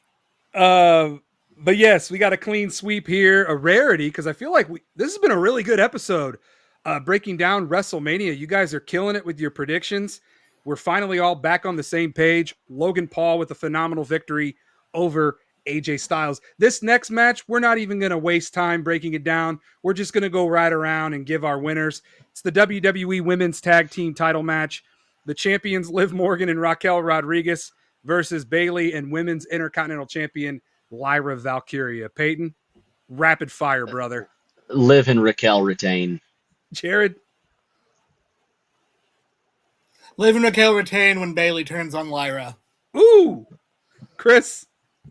Liv and Raquel. Yeah, I've got Liv and Raquel as well. Moving on, that might be my bathroom break, honestly. That might be my bathroom It absolutely break there. should be. The next match, though, I'm not missing this one for nothing. It is a fatal four-way for the Intercontinental title. The champion Braun Breaker versus Penta versus Finn Balor versus Dominic Mysterio. Payton, who do you got winning this one? It is time.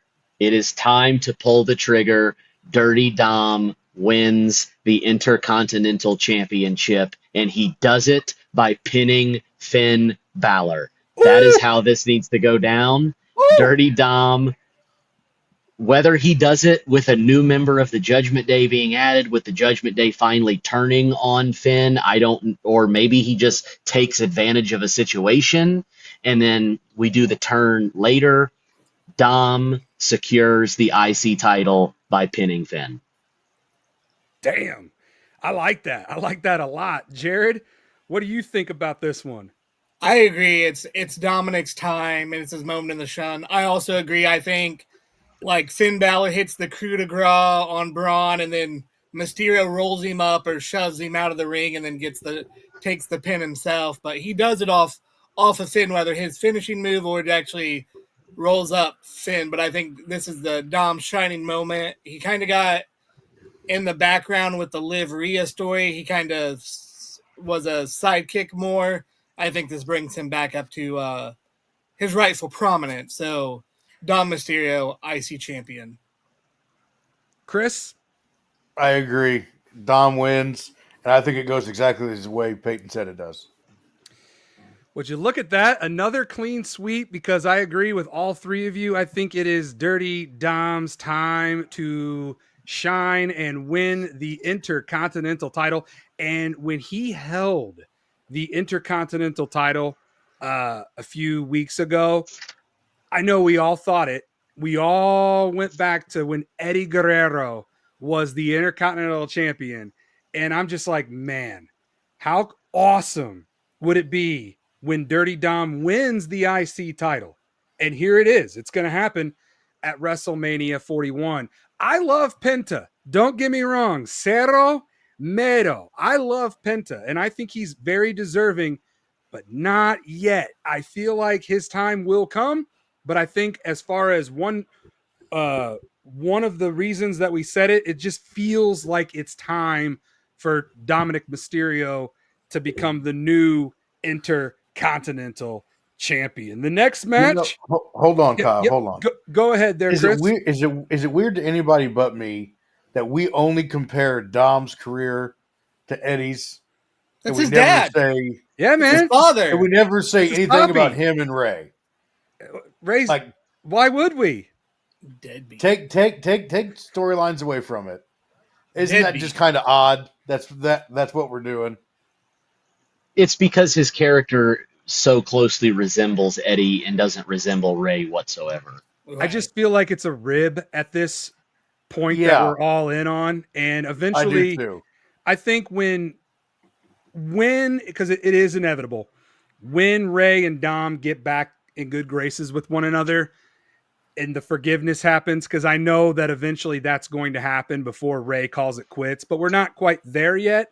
But when that happens, then we can get back to saying, oh man, it's really cool, father, son, Ray and Dom. But as of now, Eddie Guerrero is Dom's poppy. Okay. I'm just saying. The next match will take place in the mean streets of Las Vegas. Hopefully not on the intersection of Flamingo and Koval. If you know, you know. Do you guys know what happened on that intersection? Or in that intersection? Tupac's, right? Yep, that is where Tupac Shakur was gunned down after the Mike Tyson fight all those years ago, back in 1996. Yeah, I was 10 years old. I remember Tupac, and I remember the night that I found out that he got shot, and I was just like, really? Again? Like, hasn't he already gotten shot before? This time, though, unfortunately, I mean, if you believe the rumors that he really did die, some people say he's still alive after all these years. That's an unsolved mystery. What happened to Tupac Shakur? But yeah, nonetheless, we got ourselves a Sin City street fight. That's where I was going with that. Damian Priest versus Drew McIntyre. Not a one-eyed Drew, Payton, but we got a healthy, medically cleared, two-eyed Drew McIntyre. The eye patch is off. I think this is going to be a great match. It's going to be a hard-hitting fight. We've seen these guys go at it before. They have good chemistry with each other. Drew McIntyre wins, though. I think that at the end, a street fight, as much as you think, a street fight's going to benefit Priest, this is one of those matches where I think McIntyre does something horrible at the end and pulls out the victory. And honestly, I think a victory benefits McIntyre more because I think his character needs it. Because I feel like McIntyre loses his feuds a lot. So I think Drew gets the dub at WrestleMania.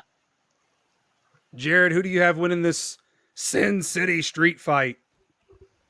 Yeah, I was torn going back and forth on this match. Honestly, this was one of the few I was really conflicted on, but I think Drew needs the win in the moment more, if you will. So I think Drew's going to win. I think Damian's going to want, since they had the Drew take the cross off his neck last night, he's going to want to. Damian's going to be too into getting revenge, and Drew's going to catch him and win the match. What about you, Chris, the 5-foot giant? I think Drew wins as well. I think kind of like Payton said, he loses his feuds too often. I think he needs to take the dub here. Yeah, I'm just looking at my predictions for night 2 of WrestleMania, and I've gone heel strong, man. I feel like we've gone very heel strong both night 1 and night 2. I feel like this is going to be a very heel heavy WrestleMania. So with that being said, I feel like I got to pick a face to win. I'm going to go with Damian Priest to beat Drew McIntyre to win the Sin City street fight. But I can see it going either way. This is a coin flip, but due to the fact that I've gone very heel heavy with my picks, I feel like I got to get a dub in there somewhere, because I have, man. I've gone all heels winning. I mean, unless you count Bianca as a face, but I've gone heel heavy here with all my picks on night 2 of WrestleMania, especially with the next match that we're about to go into. But yes, I've got Damian Priest picking up the win, and that takes us to the main event. Well, whoa, no. We're not going to talk about who we think Randy Orton's going to fight. He's not on the card. He's done. He's going to be on the card. Let's at least give our predictions on who his opponent's going to be. I'm just going with the matches that have been announced. If Randy gets on, Randy gets on. That's all I got. Solo. It's got to be Solo. It has to be. They just laid it out. I still think it's going to be Aldis. I'd rather it be Aldis. I think it's going to be a segment where Orton challenges for a match. Especially with the Mickey James comment he threw out last night. He made it too personal for it not to. I think it's going to be he's going to come out, win a match, and they're going to say no, and I think we're going to get a classic WrestleMania surprise. And Orton's going to get attacked, and that probably sets up his match at Backlash in his hometown. Yeah, if Randy Orton does come out, unless we find out on the Go Home show who Randy's opponent is going to be, Randy coming out and doing like an open challenge. I mean, it literally could be anybody. It could be the obvious Solo Sikoa. It could be Nick Aldis. It could be really anyone. So I guess that would be a cool factor, seeing who Randy Orton's opponent is going to be. I know that the lovely Ashley Louise is really looking forward to seeing Randy Orton wrestle at her first WrestleMania. So to keep her happy, I hope Randy does get a match on the card. So it'll be interesting to see who his opponent will be. That does finally take us to the main event, a timeless main event, so to speak.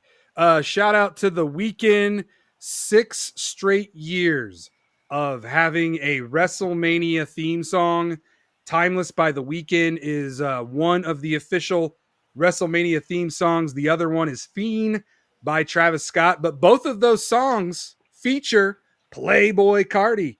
So to me, how do you not have Travis Scott, The Weeknd, and Playboy Cardi all perform those 2 songs live in person in Las Vegas, Nevada? I feel like we are finally going to get, because I don't think The Weeknd's ever performed live at WrestleMania. No, he's too busy shooting movies. So I think maybe this is the year that we finally get The Weeknd to perform live at WrestleMania. I feel like if The Weeknd was going to perform, they would have already announced it. Like, I don't think you do a surprise Weeknd performance. This guy headlined the Super Bowl, not like WrestleMania needs more hype, but I don't think you're like, oh, here's randomly The Weeknd, but we couldn't find 5 minutes for Chelsea Green. What are we doing? What are we doing? Well, I mean, if it wasn't for Jelly Roll at SummerSlam, Chris would have missed SummerSlam. Jelly but Roll that was advertised in advance too. Like it was Jelly Roll performing. I'm just saying though, not all live acts are bad. Even though some wrestlers might get pushed off the card because of a live act, those live acts save lives. Chris can attest to that. They do. Absolutely. But nonetheless, a match that I have been waiting for a very long time. This is John Cena's last WrestleMania, and it is for the undisputed WWE title. Cody Rhodes, the champion, defending the undisputed WWE title against John Cena. Payton, who do you have winning this one? I got Cena winning. I think Cena takes it. I think last year, I've used this reference a couple times. Last year was A New Hope. This year is Empire Strikes Back. Cody is going to lose. John Cena is going to win. I don't think it's going to be clean. I do think The Rock is going to be involved. He has to be involved. If The Rock is not there, then what was the point in even having The Rock in this storyline to begin with?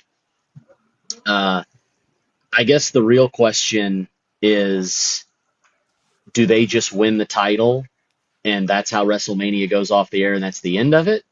Or do we get the moment that everybody wants? Does Stone Cold Steve Austin show up in support of Cody Rhodes? And how would that affect the outcome of the match? Because if Austin shows up during the match, Cody has to win. So I mentioned it last week. I'm going to throw it out there. I think Cena wins with the help of The Rock. And then after the match, I think The Rock is like, that's not good enough. We're going to end this guy's career. I never want to see him again.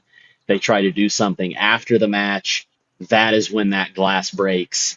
And even though the heels win the title, you still send the people home happy by having Austin come out, save Cody, and you have the Rock Austin moment there at the end of the show, potentially setting up something if Austin ever did want to come back for some sort of one-off, if you will. But as far as the winner of the match, I got Cena taking number 17. Well, damn, son, you just hyped up this match even more. What? That's my Stone Cold impression right there. Jared, who do you got winning? I think this, and I mean rightfully the WrestleMania main event, is the hardest match to call on, or it should be the hardest match to call on the show. I went back and forth a lot on this one since it came to fruition. And I picked pretty much mostly heel. I think pretty much all heels winning throughout the night, throughout the WrestleMania. I think our last hope and our savior is Cody Rhodes. Cody Rhodes. I think somehow, some way, against the final boss and all his turns, I think Cody beats John Cena, and the torch is officially passed from Cena to Cody. Great singing there, Jared. I will give you props on that. 5 foot giant Chris Engel, who do you have winning this main event of WrestleMania?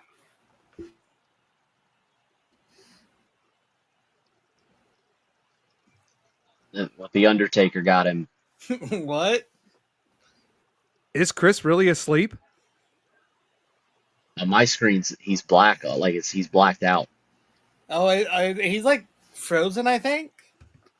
Oh, he's Oh, gone he now. left. He left. He's Okay, all right. well, Kyle, give your prediction. Maybe he'll hop back in. You know, some people just aren't built for 2 nights of WrestleMania. I get it. It's a very lengthy show. This has been a very lengthy episode. only 2 hours. The 5 foot giant fell asleep right as we were going into the main event of night 2 of WrestleMania 41. Hopefully Chris is okay over there. So yes, the main event of WrestleMania 41, night 2, the second main reason why I am going out to Las Vegas. The first, obviously, I'm getting married. So my fiance and I are going to celebrate, and it wouldn't be a complete celebration without John Cena winning number 17 at WrestleMania 41 to close out the show with the final boss, The Rock. That is my prediction. That is what I have been wanting for a very long time. And I'm finally glad that John Cena is going to break Ric Flair's record, thus becoming a 17-time world champion. And me being there to witness a John Cena WrestleMania victory, something that I haven't seen since Ford Field, fellas. That was the last time that I saw John Cena win at WrestleMania, was when he beat Shawn Michaels. So it's been a very long time coming for yours truly to witness my boy John Cena win once again at the Showcase of Immortals. Chris just messaged me and says that he's on. It says he's in the backstage. If you Chris can is add awake? him back in. He's awake. I don't. On mine, he just got frozen. It says you need to add him back in. Yeah, he fell asleep.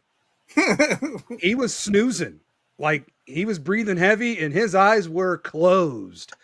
But yes, I've got John Cena winning number 17 at WrestleMania, and to be there live to witness it, I couldn't ask for a better WrestleMania experience. It might just top WrestleMania 28.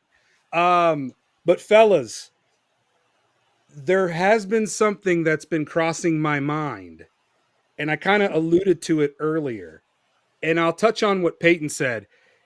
If Stone Cold Steve Austin does show up while the match is still going on, Cody Rhodes will retain the title.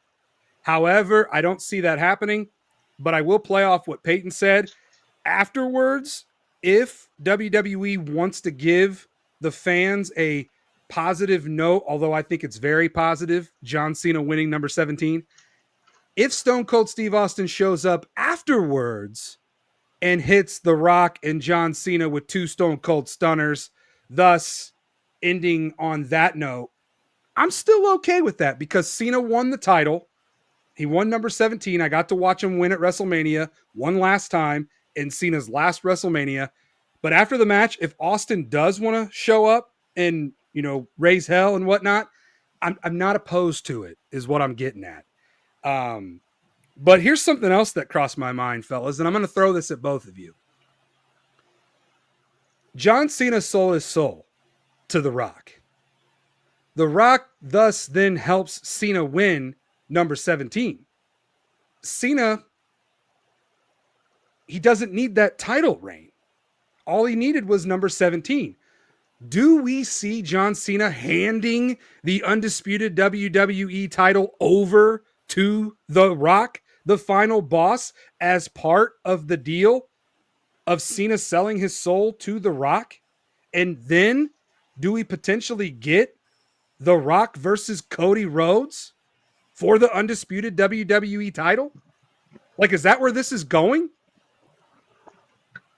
I hope I don't not. think so. I don't. I think The Rock is above that at this point. I think The Rock's above winning the championship. Yeah, He doesn't need it. I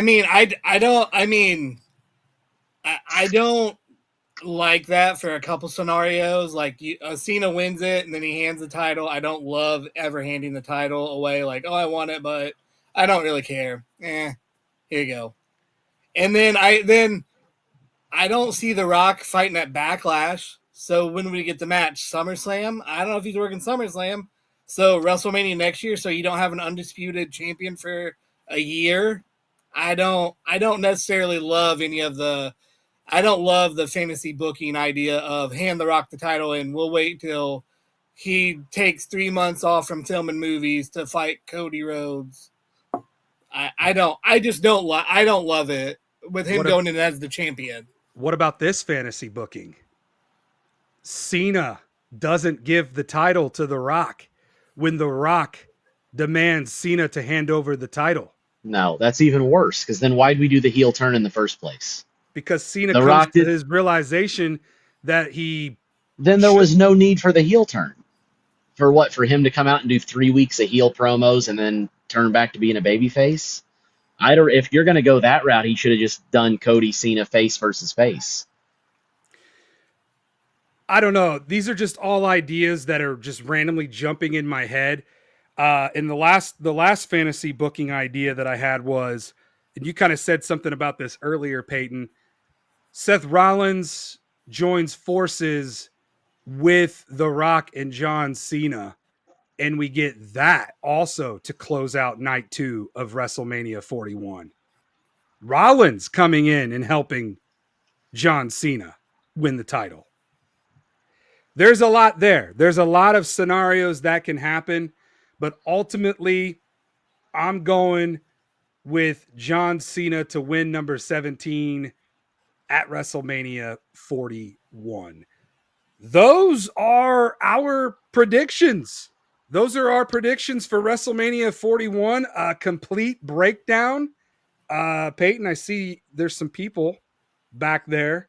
You want to shout? You want to shout to them? Tell them to subscribe to WellsMania Podcast on Spotify, Apple Podcasts, and YouTube. No, I don't. Hey, your mission down there is to get some new followers to the show. My mission is to not get kicked out of my condo. So no.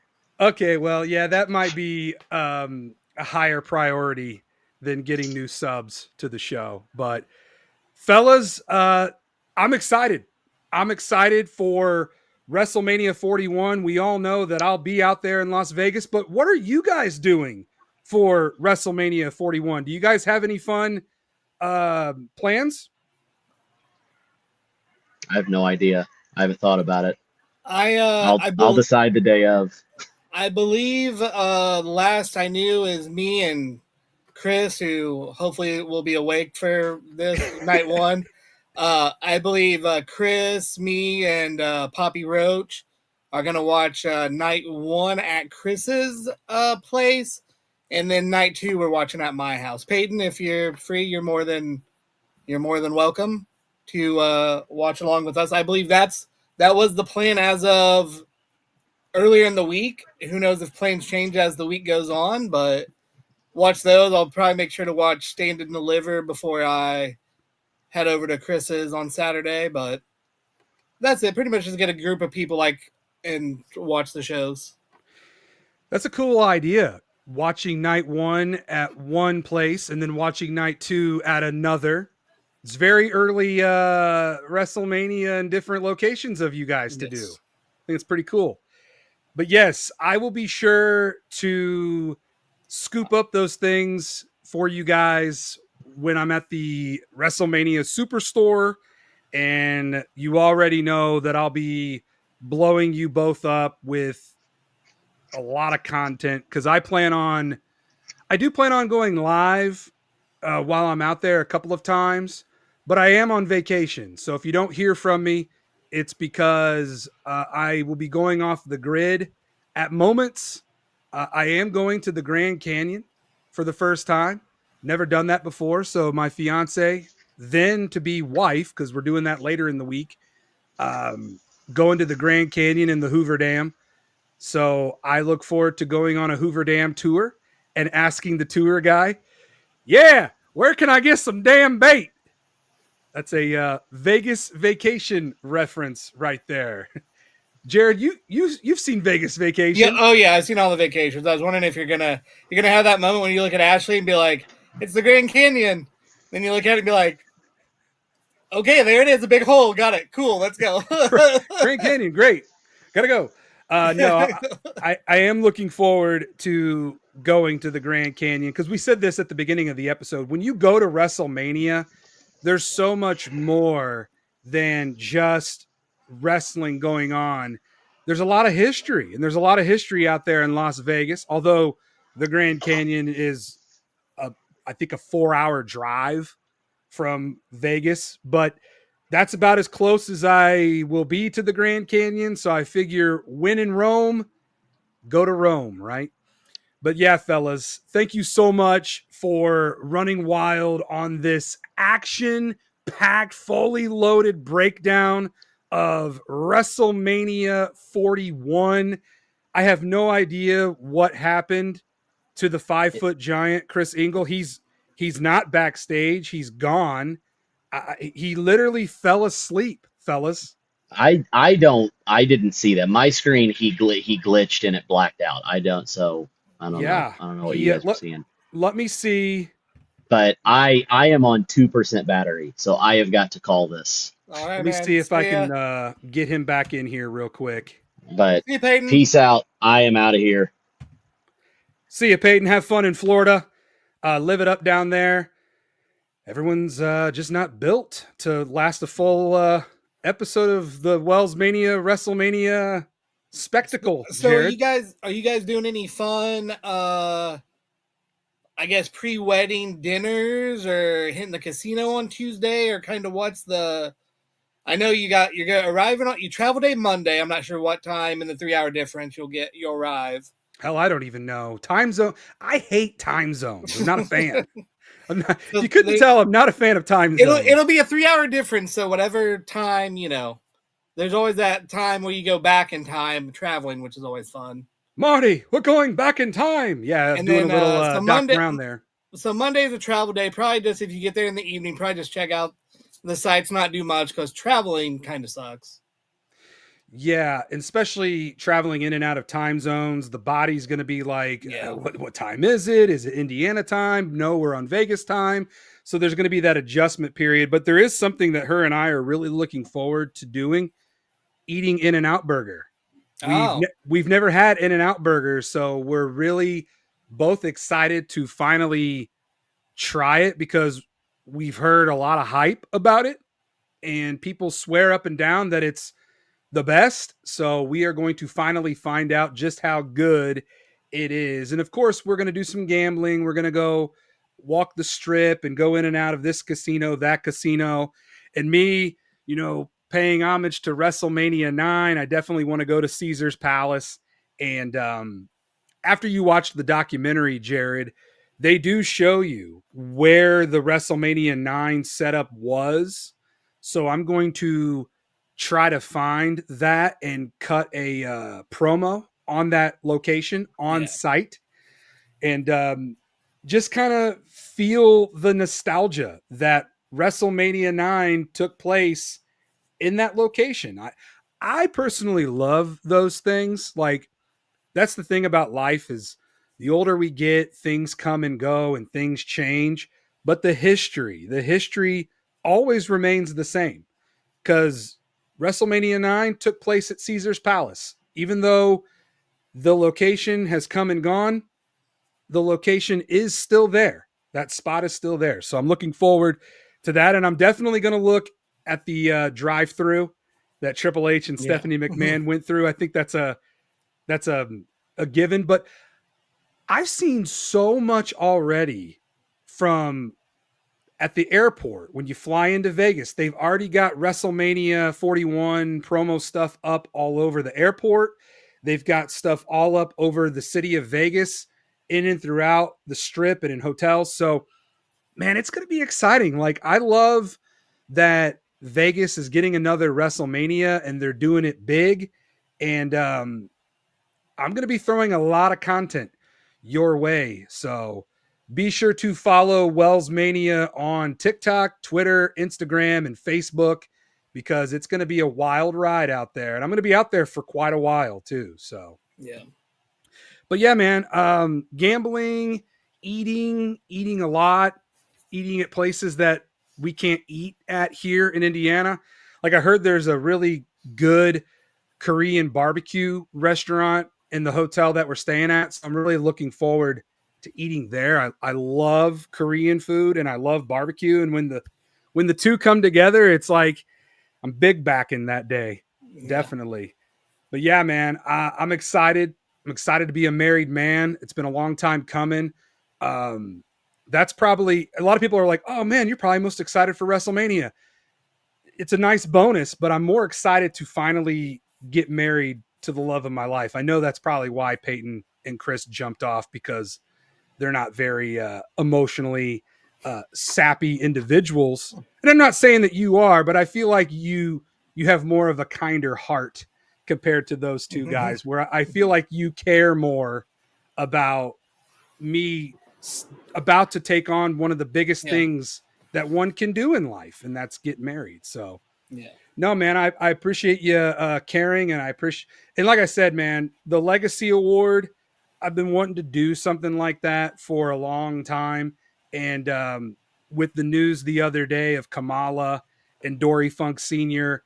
and Ivan Koloff going in the Legacy wing, I thought, oh man, how cool would it be to do a Legacy Award for WellsMania?